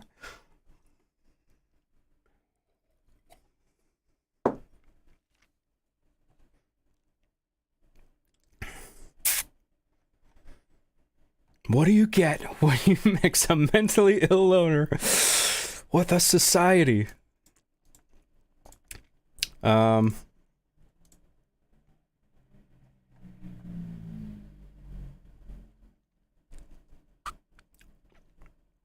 Looks like you'll just have to start fasting on movie nights, Lamau. I can't fast because I have like a weird stomach issue. I might have a hernia or something. I've been dealing with it for a long time. If I don't eat, then it's just all this air gets trapped in my chest and I'm prone to like panic attacks and shit. It really sucks. So I gotta make sure I eat regularly. Doesn't have to be that much, but just I gotta have something in my stomach.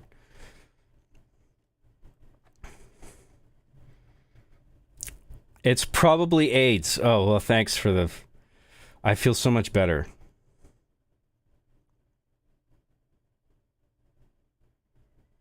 If you have a hernia, you definitely should get it checked out. That's no good. What do you think I've done? I keep going to the doctor. They keep telling me it's a diet thing. Oh, don't eat dairy. Don't eat gassy food. I'm just like, I think something is torn in my abdomen, and I would like somebody to take a closer look. Apparently they did a gastro...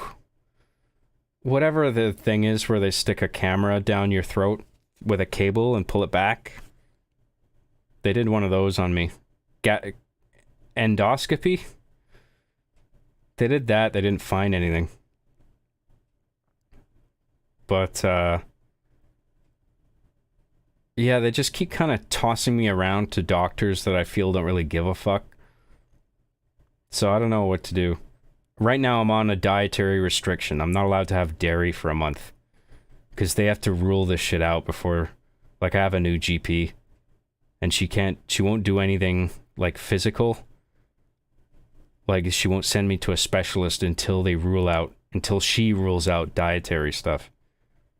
So, I'm going a month without dairy. And then maybe the next month, she'll probably make me do, like, a no gluten or no wheat month. But the next time I'm there, I'm gonna press on her and just say, like, I really don't think this is a diet thing. I think, like, something in my abdomen has been stretched or torn, and maybe I need, like, some kind of keyhole surgery and a mesh put in to sort of compress my abdomen, because I don't think anything else is gonna make me feel better. I don't know what it is. But you know what has been helping me with it is the exercises that I do every morning. Doing those core workouts and doing those twists, I feel less prone to all that gassy bullshit. So that's helping me. So that's another reason I want to keep up my routine of like going to bed at a reasonable hour, getting up at a reasonable hour, working out in the morning, because then that keeps those symptoms at bay. So... yeah. They usually rule out food allergies and shit in blood tests. That's how I found out what I'm allergic to. I had a blood test done. So I don't know. I guess the doctor never said, like, oh, this blood test will tell us whether or not... Like, she wants me to do the dairy restriction anyway. So, whatever. I'm losing my patience with it, but I'm just like, just get through the month, and then when I see her next, I'll just be like, can you just do an exam on me and maybe recommend a specialist? Because I really don't think it's a diet thing. Anyway. Yeah, I mean, Canadian healthcare, it's not that great. I mean, people always say that, right? You got free healthcare in Canada. You know? That doesn't mean it's any good. When is anything free ever good? You know what I mean? I'm not saying it should all be privatized, but like healthcare is a very tricky thing. You know? I think it should be at least a 2-tier thing where you've got that sort of safety net where people who don't have money but they need help can get the help they need. But then there's like the private sector where you can actually get, if you have the money for it, you can get what you need. You know? People simplify the healthcare issue too much. Just let the government do everything. Dude, the government sucks at everything. What the fuck do you want them to do everything for? People put too much faith in the government, man. And our current government in Canada is a big steaming pile of shit. No politics. I don't want to talk about politics.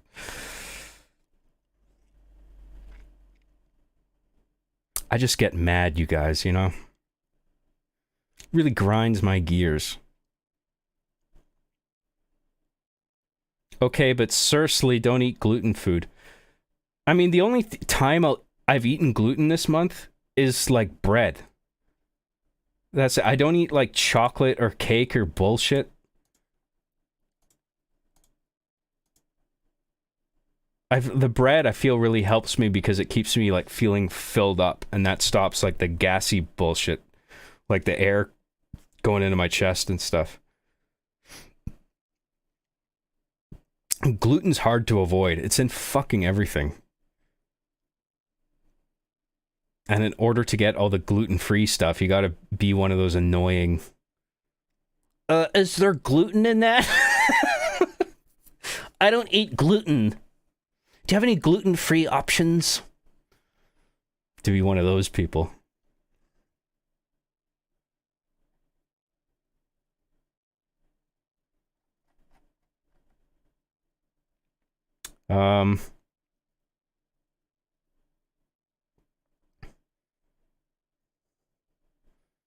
Don't lie, John. I know you clapped like a madman when you watched that incident in Parliament happen a month ago. Oh yes, that incident in Canadian Parliament. That was pretty funny. I didn't clap, but that was sure something. But let's not get into that. No politics. No politics. So I don't know if you know this about politics. They're gay.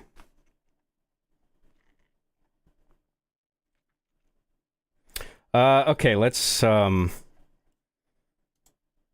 just kidding. Gay people are okay. They're just fine with me. I don't mean to use that in a derogatory way. Where are we in super chats here? Let's pick up where we left off. If I can fucking find it.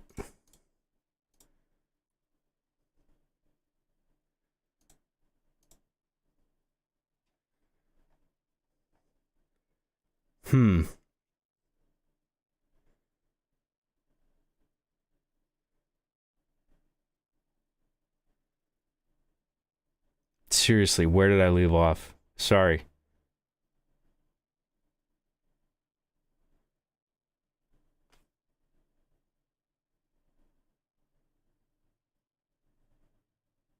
Oh yeah, okay, so thank you, Phaser. 41 for $5 says, has anyone really been far even has decided to use even go want to do look more like? You know what? I'm inclined to say yes. I thought long and hard about this question, and my final answer is not even yes, but maybe. That's my final answer. Take from that what you will. Thank you, 41. Fanimations for $4.99 says, hey, saw you on Side Scrollers earlier. Was that the first time you interacted with a girl? You got bigger balls than me. Love you. Girls aren't real, dude. You know this. I know this.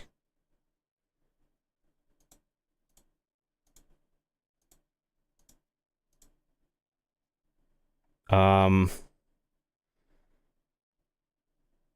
keep losing my place, sorry. Anyway, thank you, Fanimations. Sam P gifted 1 John Graham memberships. 1 John Graham memberships? I don't understand that gifting thing. How do you gift a membership? Do you just like force random users to be a member? Is that how that works? Do they choose manually who gets a membership? I have no clue how that works.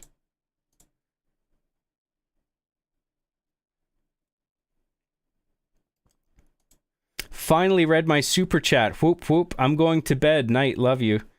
Well, thank you very much for the super chat. I'm sorry you guys have to wait so long, some of you, for me to get to the chats. Maybe I should just power through the super chats. But what I like to do is just check, because I'm reading the super chat and the regular chat off of like separate tabs on the same window. So I gotta switch between one and the other. I can't have both up at the same time, I don't think. Oh, you know what? I could probably maybe I can get the chat to appear on Streamlabs. Except I don't know where it went.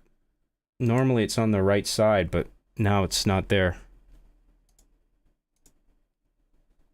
Okay, never mind. So I guess I just gotta read it from the same window. Whatever.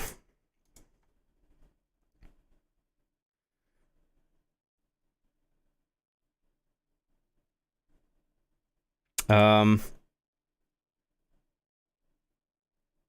maybe I should just power through all the super chats, but I kind of like just reading a super chat and then going to the regular chat to see what people are saying, and then back and forth. But there's a lot to get through. And we've been going for like 3 hours already or something. I don't know.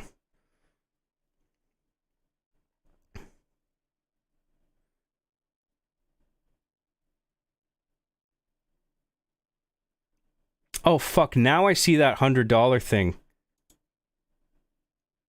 Oh, but it doesn't post it into the list as text, immediately readable text, until it sort of disappears from the progress bar form of it at the top, if you know what I mean.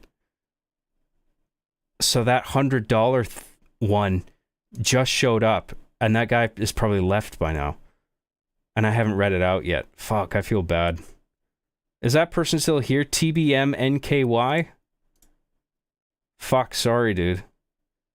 I was hoping it would, or maybe I read yours out already. I can't remember.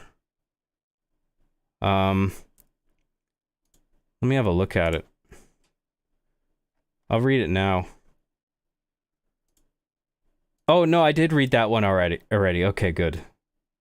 Okay, never mind. My brain just farted, that's all.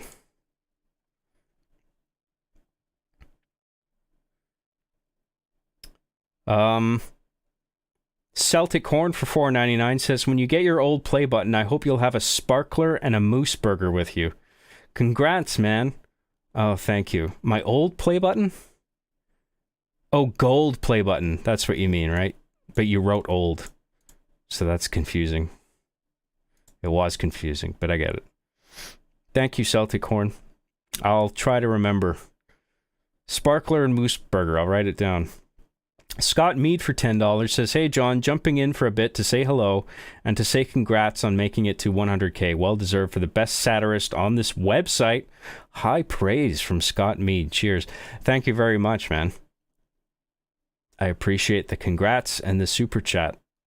Best satirist on this website. Can you believe that? Well, I am better than Jesus, so maybe it's no surprise. John Graham is my favorite Canadian autist.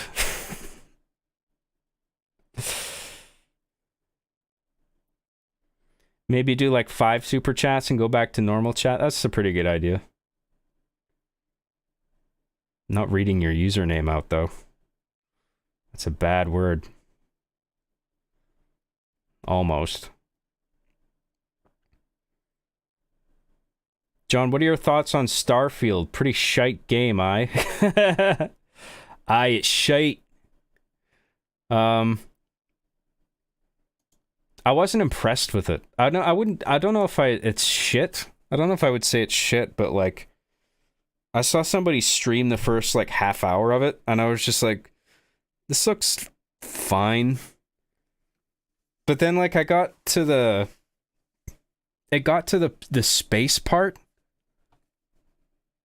where you're like flying around in space and it's like I was expecting there to be a seamless sort of transition where, you know, like No Man's Sky, where you go up into the atmosphere and then it's just like, even if it's a disguised loading screen, which it most likely is, or it definitely would be, it's like well done.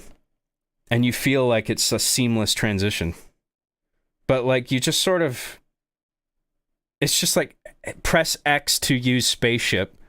And then it cuts to black, and then like a loading screen where, you know, with like a still background and some text, you know, press A to jump while you're waiting for the thing to load. And then it's like fade from black and you're in space in the cockpit. And then there's not really any purpose to it because I initially thought it was just like a skybox all around you, where it's just like a bitmap that's always an infinite distance away from you.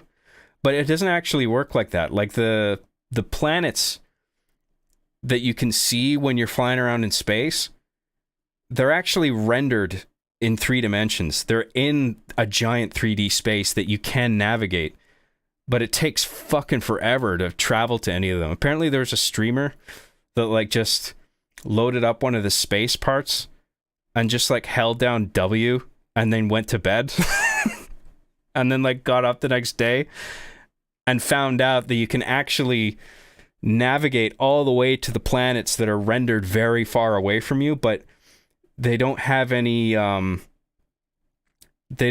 properties that make it a solid object. Like you can pass right through it. You'll clip right through the planet. And so you can sort of like see the non-textured interior of it. And it's just like, this is janky as fuck. Like, I would actually prefer if it was a skybox where you couldn't get closer and closer to the planets. Like, what the fuck is even the point of, like, other than, like, I guess having a little dogfight with some spaceships and collecting some loot? But, like, unless the loot is, like, exclusive, like, you can only get certain loot in space battles, what the fuck is even the point of the space part? Like, just fast travel to like the next planet that you want to go to. Just skip over that. Like, I don't get the point of it. They should have made, like, I don't know the right way to handle that, but I just remember being like, that's stupid. Whatever. I mean, it's not Game of the Year material, you know, but like, it didn't look awful overall. I mean, I've seen some memes and shit where the character models are under weird lighting, look kind of spooky and stupid. But like, the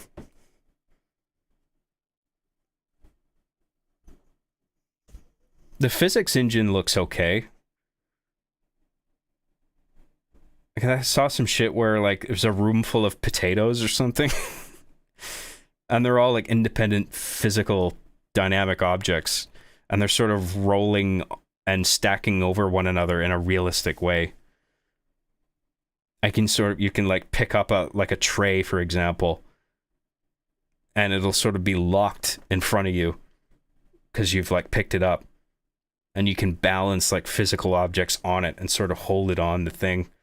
Like, I was kind of impressed with the physics of it overall. But I mean, yeah, like potato physics. Like, who cares? It just looked kind of just meh overall. I wouldn't say terrible. But that's those their space parts, I was just like, that's underwhelming and seemingly pointless. Starfield Ireland edition. Oh, 'cause potatoes, I get it.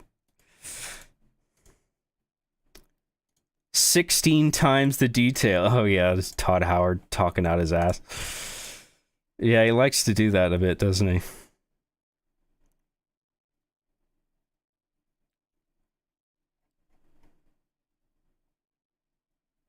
Let's do super chats.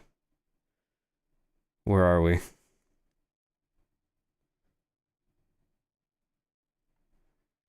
Lost my place again.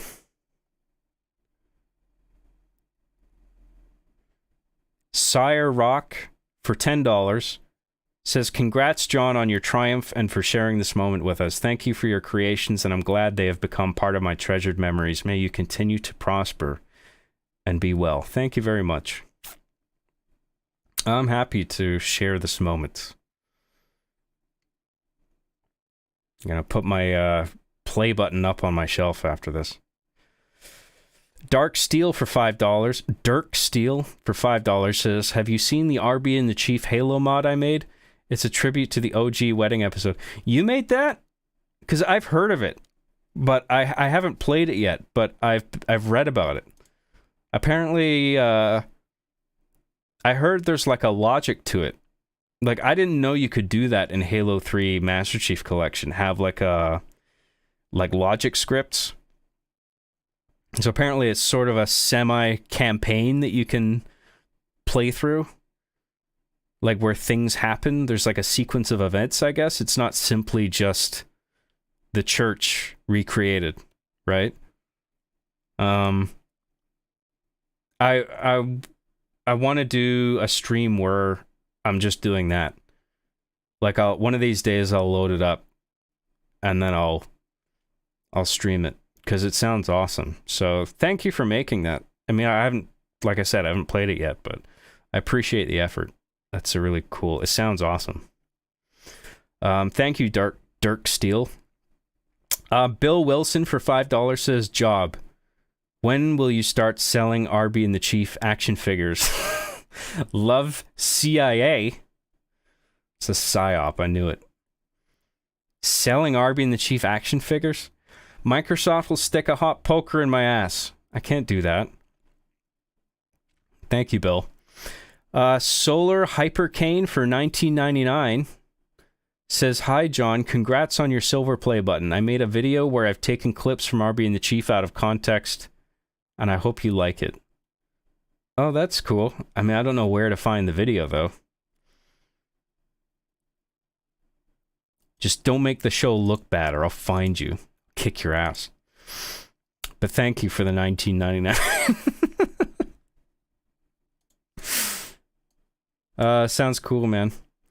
James R for $10 says, maybe if you started driving a lifted pickup with a turbo diesel, you'd be happy. Personally, I roll coal outside the elementary school while the kids are at recess so they can build strong lungs. What the fuck?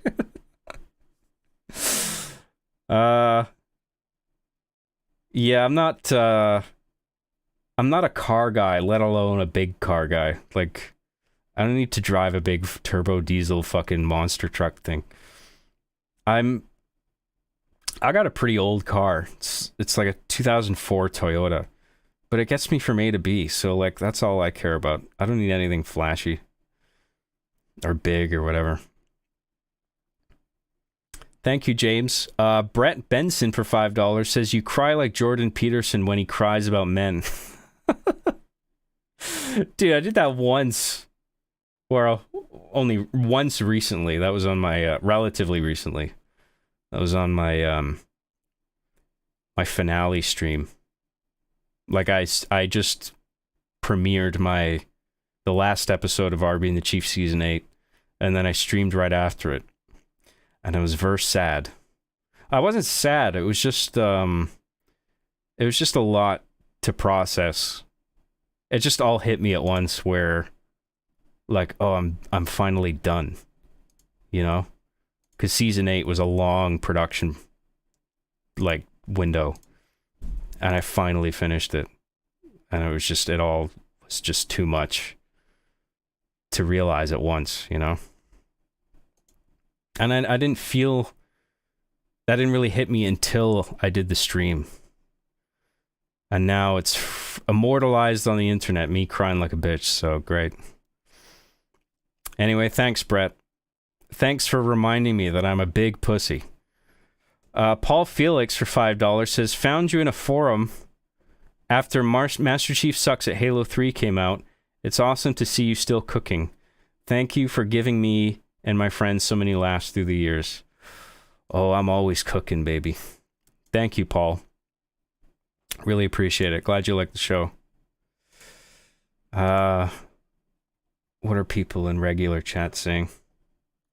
Yo, John, what are some of your next projects? I'm working on Hard Justice. It's just taking a while to get the script all done. I mean, that's like a pre-existing show, but like I'm making a new version of it. Sort of revamping the whole thing. Same characters. Different game, different plot. Some different characters.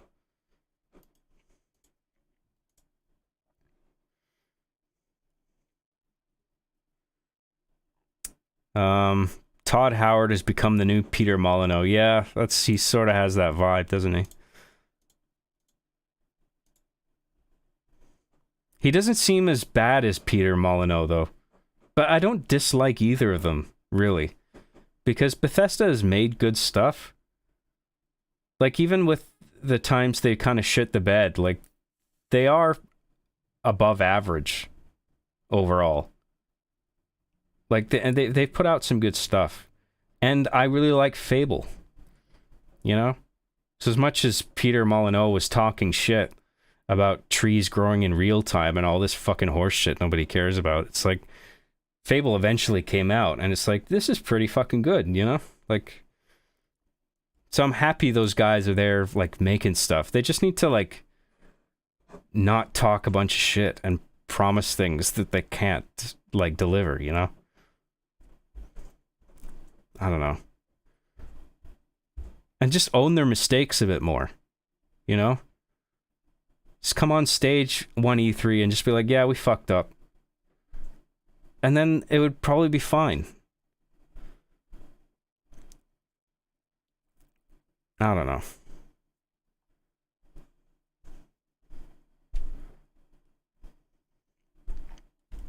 know. Let's see here. Let's finish off these fucking super chats. Lucky for $4.99 says, Job, what did you think about the new Sonic movie? Also, why is your room so pink and filled with pretty dresses? Dresses? I got some blankets over there. Is that what you're talking about? My room is pink because I like bisexual cyberpunk, whatever you call it, synthwave lighting. And, yeah, there's a bunch of purple in my room. The posters, too, because I got that GameCube poster in there that's pretty noticeable in the frame. I got that Majora's Mask poster on my bathroom door behind me. I like the new Sonic movie. I mean, it's okay. It's not quite what I wanted from a Sonic movie, but... And I went into those in the theater thinking, like, this is gonna suck, isn't it? But I actually enjoyed it more than I thought I would. The first and the second one. I like the second one better than the first one. The second one's actually pretty good. I thought it had a... I mean, I don't like the human stuff. Like the whole subplot with James Marsden, I think his name is. The guy who is like... Wasn't he Cyclops in X-Men? I can't remember. But like that whole plot line of him getting in a relationship is like dumb, and they're like Sonic's new human parents or something. I thought that was kind of stupid, but like everything else was pretty good. Like the sequel, I remember the friendship between Sonic and Tails was actually pretty well done, and the rivalry between them and Knuckles was also well done. And there's a pretty good like action through line through the second one, and then the climax was good. Yeah, the Sonic movies were pretty good, and the third Sonic movie I think has a lot of potential to be like great if they do it right, because there's some real thematic weight to the idea of Shadow the Hedgehog. It probably sounds like I'm trolling, but I'm not kidding. Like that idea of Shadow the Hedgehog, because like Shadow just gets memed a lot because of, you know, that game where Shadow has a gun and everyone was just like, the character became a joke at that point. People photoshopped the game cover to read "Ow the Edge." Like, that was dumb. But I like the idea of Shadow the Hedgehog. Like, this idea of the ultimate life form and making a clone of Sonic. And, like, does genetically designed to be superior, but will never, ultimately decides that he can never be, well, at his low point anyway, he realizes that he can't actually be better than the real thing. And like, but then they end up becoming friends to like conquer the real enemy in the end. But then like Shadow also represents sort of the dark side of Sonic. So there's sort of that idea of the Jungian shadow. There's a bit of that in there. I like that. There's some good core thematic material in there to work with that you could make a sweet movie out of, I think. What else? I don't know what else to say about it. I hope they don't fuck it up. But I like the idea of Shadow being anguished because he's been created for the sole purpose of just being better than another life form. And it's just like, is this what I'm here for? And he's like angry about it. And the anger is like justified. That's the one part of that whole Shadow being edgy thing that's like not cringe, because his anger is actually understandable. Like, why am I here? Just to make this fat scientist happy so he can get all the fucking gems? You know what I mean? Like, I get why he's pissed off. So you can do something cool with that. I hope they don't mess it up. Anyway. Where did I leave off? Thank you, Lucky. Hero of Time for $2 says, favorite Mario Kart 64 character. I think I always played Toad. Other than that, yeah, I can't remember who else I played. Toad was my main for Mario Kart, if I remember correctly. Do they have different stats? They must. Or different vehicles? Is that how it works? They have different stats? I can't remember. It's been a while since I played Mario Kart 64. I think I played Super Mario Kart for SNES more recently than Mario Kart 64. Pretty sure they were all the same.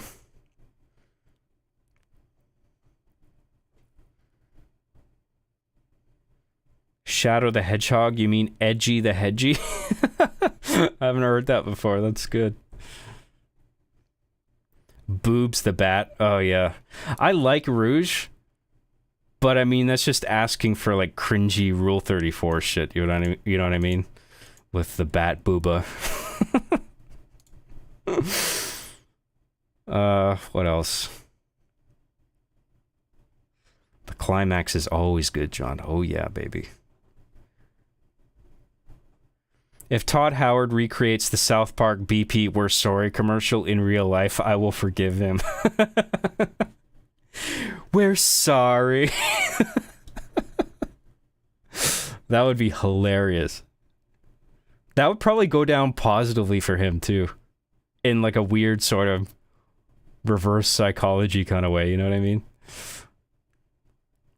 Because it would just be so like I can't believe you're doing like you have to respect the ballsiness, you know?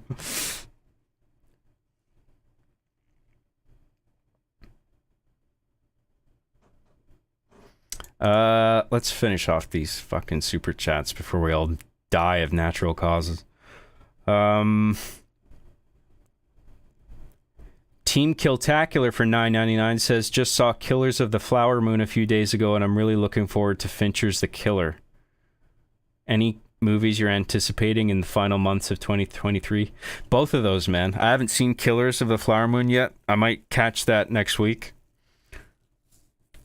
And The Killer, definitely, because I'm a David Fincher super fan. Like, I think he's the best director, one of the best directors currently working. I mean, he might be my favorite director ever. Like, considering his whole filmography. Like, he's made some of my favorite movies. Like Seven. The Social Network, Girl with the Dragon Tattoo. Those are, like, he makes so many excellent movies. I don't know what else I'm looking forward to, though. Five Nights at Freddy's, I don't expect to be that great, but I'm kind of looking forward to checking it out, to be honest. I feel like I might like it. I like Josh Hutcherson. I like him as an actor. The fuck else is coming out? I can't remember what else is coming out this year. I don't give a fuck about Marvel anymore. It's sad, because I'm a big Marvel fan, you know? But I just don't care about any of the movie stuff. Or the show stuff, like Loki. I don't give a fuck about season 2 or any of that. I thought Quantumania was a pile of shit. Yeah, I don't know. I'm not excited at all about the new Avengers movies, which is a real shame because I really enjoyed Infinity War and Endgame. Endgame wasn't as good, but I really like both of those movies. I feel like the thing that's going to save Marvel is whenever they bring Tom Holland back for whatever new Spider-Man movies they're doing. Like, if they do a Venom movie with Tom Hardy and Tom Holland, that might be enough to pull, you know, Marvel Disney out of the hole that they're in. Get them going, making quality shit again. I don't know. But I mean, it doesn't even have to be Venom. I mean, it could just be... I'll just settle for a good Spider-Man movie with whatever villain they decide to go with. But I imagine it would be Venom. Even though the video game just did Venom. But they'll probably do movie Venom. They set him up, right? At the end of... Was it No Way Home that had the after credits scene with Tom Hardy? Can't remember.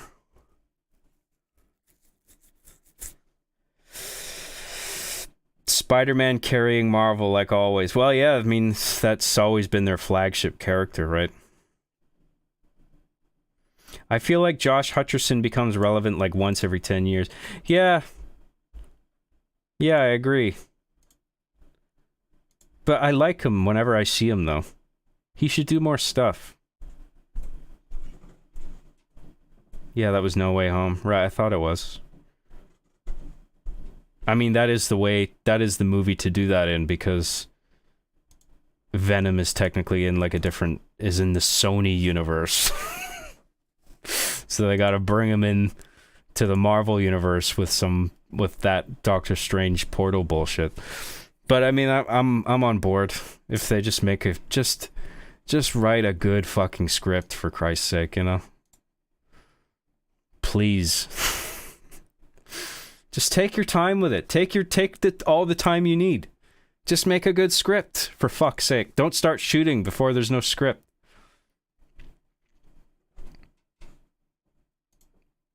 Get someone to proofread it. And don't get that guy who wrote Multiverse of Madness to do it either. Because that was poo. I didn't like that one at all. That was the first Marvel movie that like made me mad in the theater. Like I was annoyed at how... I wasn't just bored, I was annoyed. Like that could have been so much better. That movie. Whatever.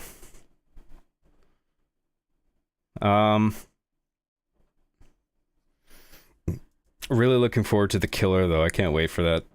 David Fincher's the shit. Thank you, Team Killtacular. Generalv for $2 says, played Disco Elysium? If not, you should stream it. I watched my roommate play it. It's pretty awesome. I haven't played it myself yet, but like, I have a good sense of that game now from what I've seen, and it's pretty rad. But I know I can't get a true sense of it until I play it myself. I know it's good from what I saw. John, I've always wondered, did you ever play World of Warcraft? No. I got a free trial of it one day, though, off my friend. Like, I had a couple friends who were like, they were hooked on that game. Like, unhealthily so. I mean, I've been like that with some video games. But not to that degree. That really overtook a lot of people. Like, consumed them, you know? In that way EverQuest sort of did. It's those super addicting MMO type of things.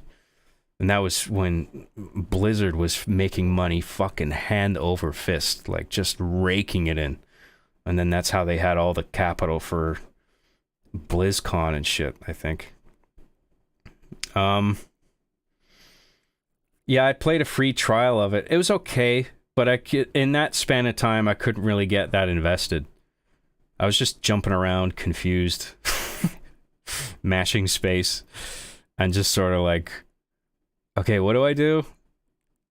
Like, do I need items? How do I do a thing? Like, I don't know, where do I go? Do I need to join a party? Like, it was very confusing, and then I was just like, okay, I'm done now. And then I went back to playing Halo or whatever the fuck I was playing at the time.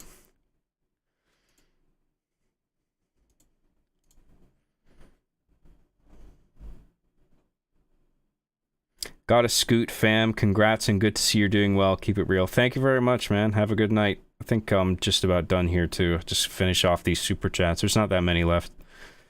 And then we'll call it a night. The Sony universe is such a joke. Yeah, it's not that great. I love Tom Hardy. And I love his Eddie Brock. But I don't like how comedic those Venom movies are. Venom isn't scary enough. He needs to be a scary character. That's where the Venom movies really fuck up for me. And I really like, who's the, Michelle Williams? Is that the girl in Venom? She's really good in it. I think it's Michelle Williams or Carey Mulligan. I always get those two mixed up. I don't know, it's one of them.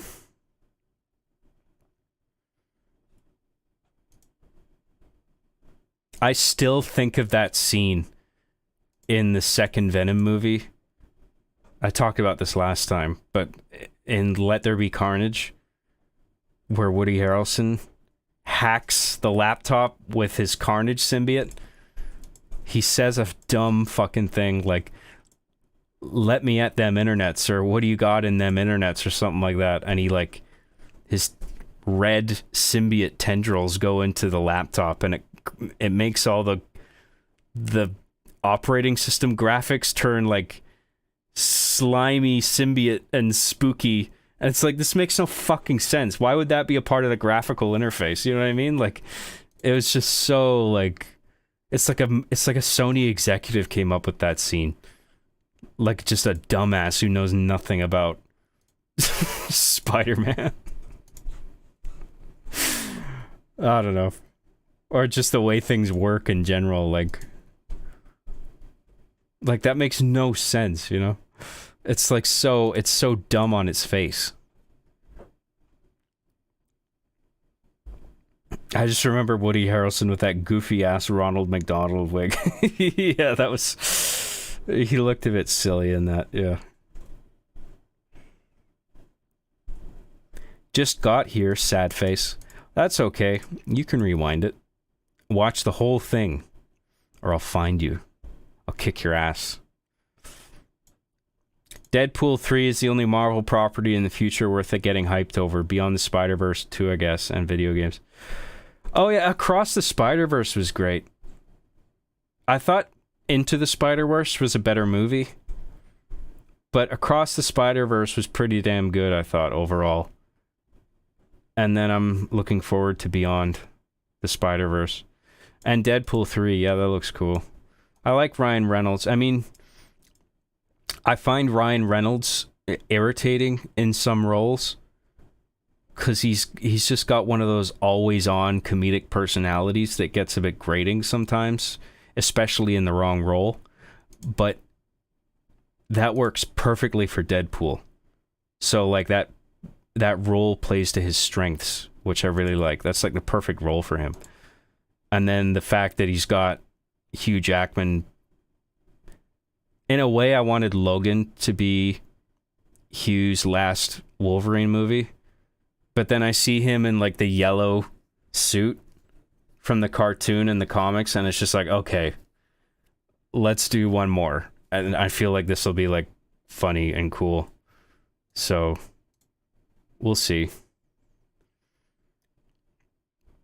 Just saw it today. It was really good. Oh yeah, Across the Spider-Verse, I assume. Yeah, that was a good movie. I liked that.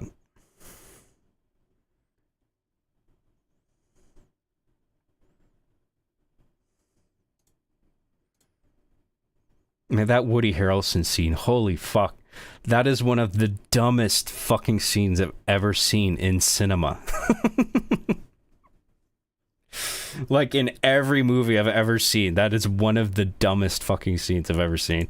And just, I laughed so fucking hard at that. So, in a way, I'm glad it exists, because it was so funny. But, like, holy shit, it's just like, are you trying to make a bad movie? Like, what the fuck are you doing? Anyway.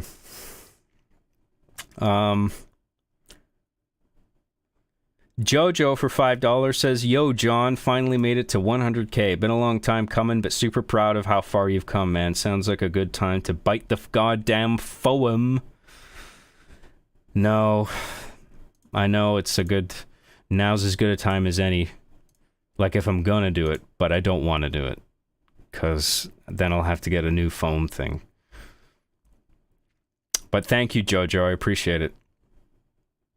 Sir Clowns a lot for $5 says, "Congrats on stealing Rooster Teeth's play button job." Man, if I keep stealing shit from Rooster Teeth at this rate, they're gonna have nothing left. I took their recon armor, I took their silver play button. Just ransacked their whole studio. That's mine. This is mine. That's mine. All of this is mine. I should just put their whole studio on a giant flatbed truck and just drive away. Like a giant 32-wheeler truck. Bye, guys. Thanks. Thanks for stuffs. Where are we? Bourbonus for $2, no text. Thank you very much. Philip 121 for $1.99 says, "When's Chief gonna make a JoJo reference?" Oh, I don't know. I don't know how to make a JoJo reference. I guess visually I could do something with like, you know, I did actually think of doing like a sort of anime parody, like just in the way that it's shot. Through like sort of action poses and moving backgrounds. Like, I think I can shoot it in a way to make it look sort of anime, but then I don't really have an idea for it. Like, I don't know what the dialogue or the situation would be. Like, I just have like some ideas for shots here and there for like an anime parody. I want to do an Akira parody. I have a script for that pretty fleshed out. So that might be coming. I don't know when exactly, but that's definitely lined up as an Arby and the Chief parody of Akira, the anime movie.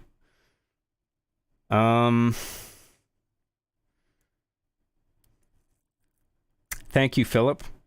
121. Deprogram joined at the Gosu tier. Thank you very much for that membership. Thank you to everyone who became a member today or gifted memberships. That's really cool. Very much appreciated. Nate F for $2 says, don't let him distract you from the fact that #time's up. Was that like an arm of the Me Too thing, sort of? I remember that hashtag. I just can't remember exactly. Was that because of the Harvey Weinstein thing? I think that's when that kicked off. Why is that cropping up here? I don't get the reference, but thank you, Nate F. Rio for $2 says, would you still love us if we were all worms? No. I'd eat you.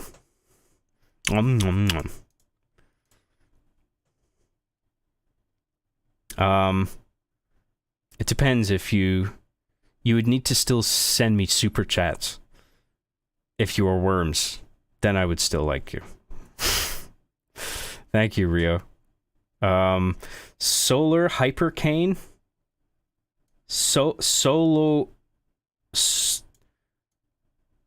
I want to say solo, but you got the R there. But if it's solar, like there's an A in there.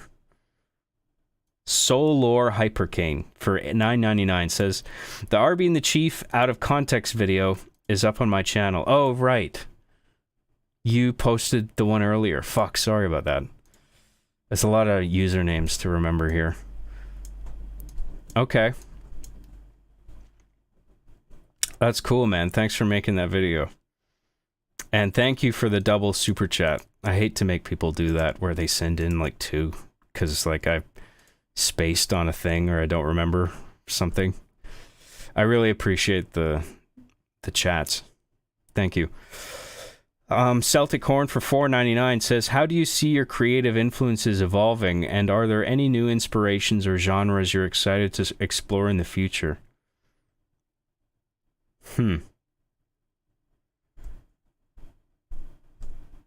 How do you see your creative influences evolving?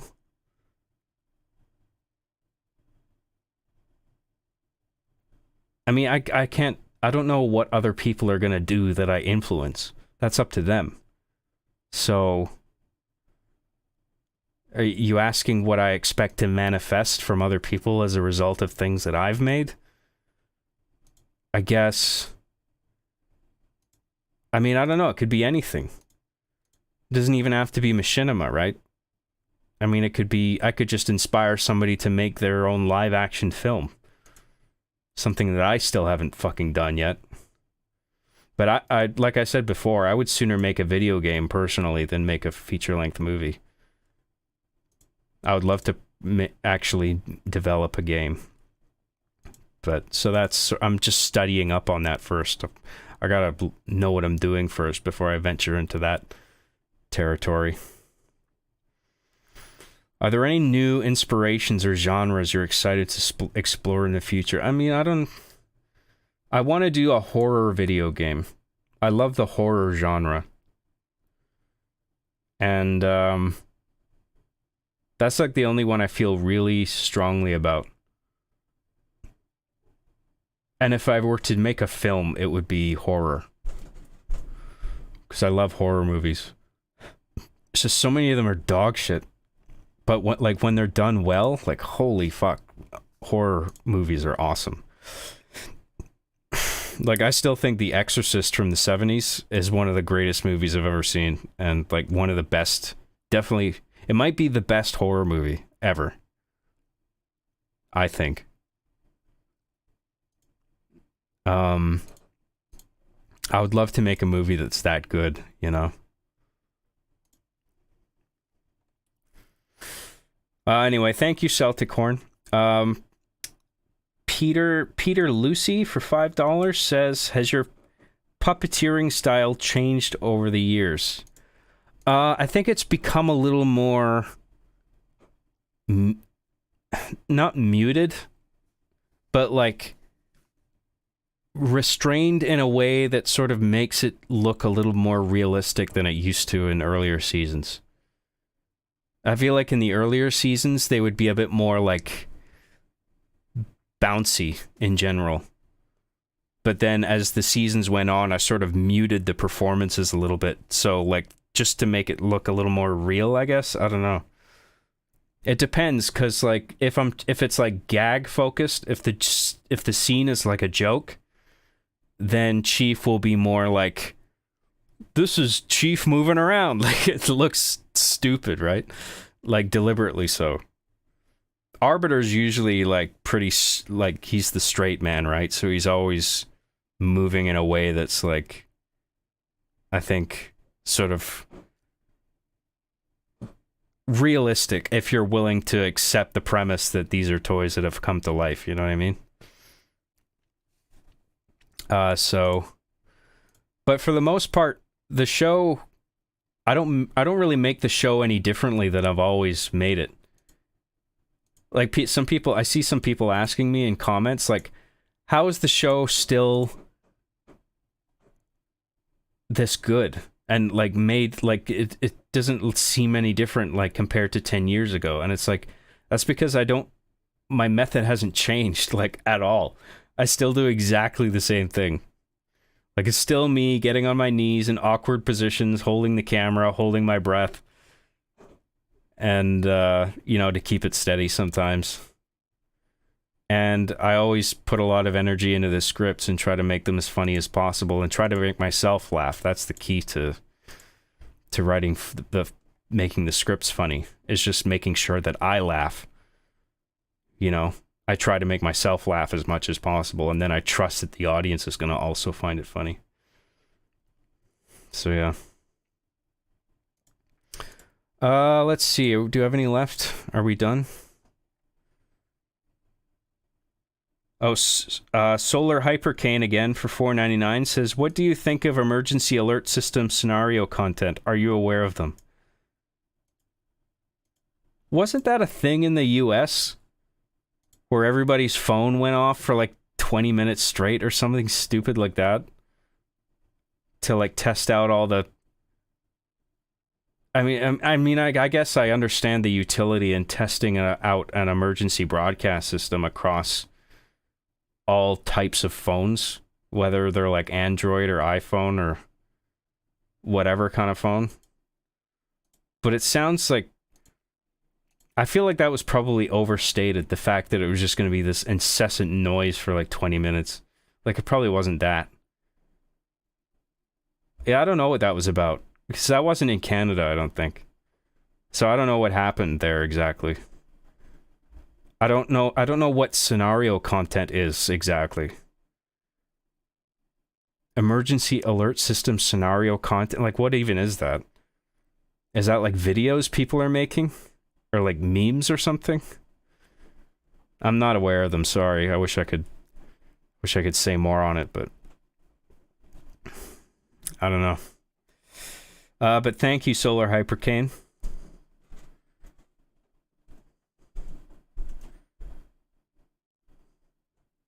Have you developed any back problems from puppeteering? No. because usually I'm pretty careful with the way I bend around. This sounds kind of lame, but like I have a hard linoleum floor, so I put on knee pads whenever I'm shooting, so I can kneel down. And it takes, I mean, when you're getting up and down off your knees constantly on a hard floor, I mean, that you do that over a period of years, that's going to wear out your knees, right? So like I try and protect myself, spare myself unnecessary strain on my joints and stuff. And I try not to put myself in any positions where I'm straining my lower back.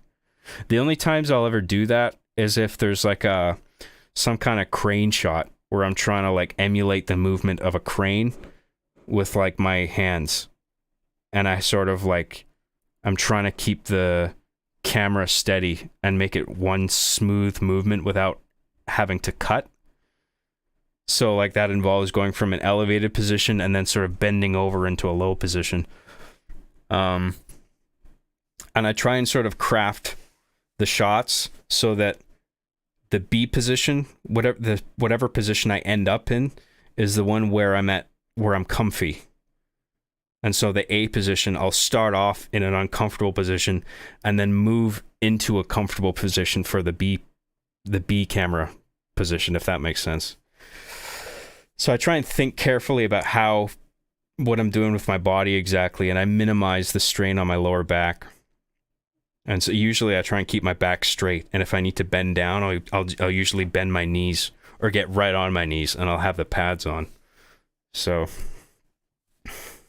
yeah, I'm pretty good with that. I'm not too sore after.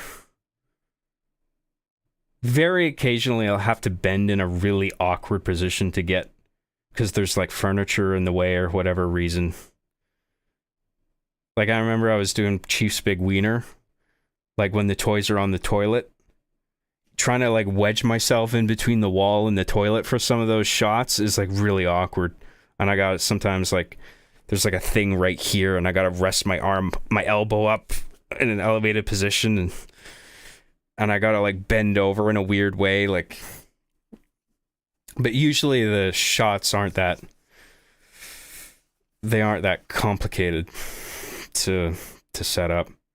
Just sometimes, but not enough to like put any sort of permanent strain. Anyway.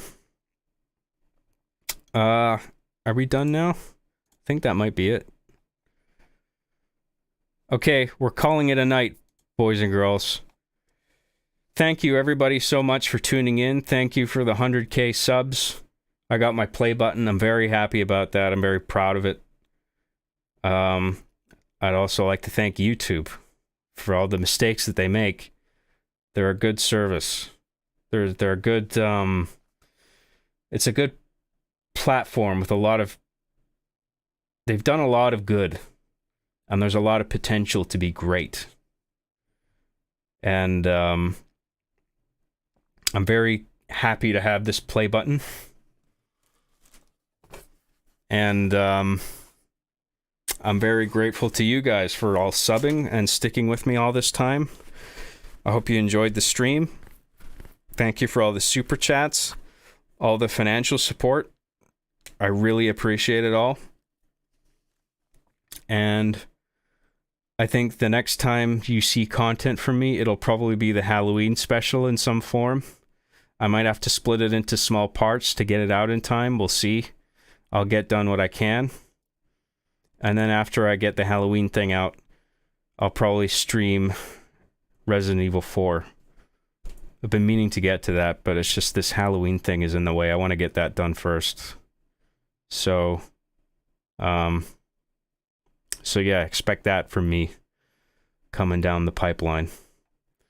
So, thanks again, everybody. Thanks again for tuning in. Have a great night.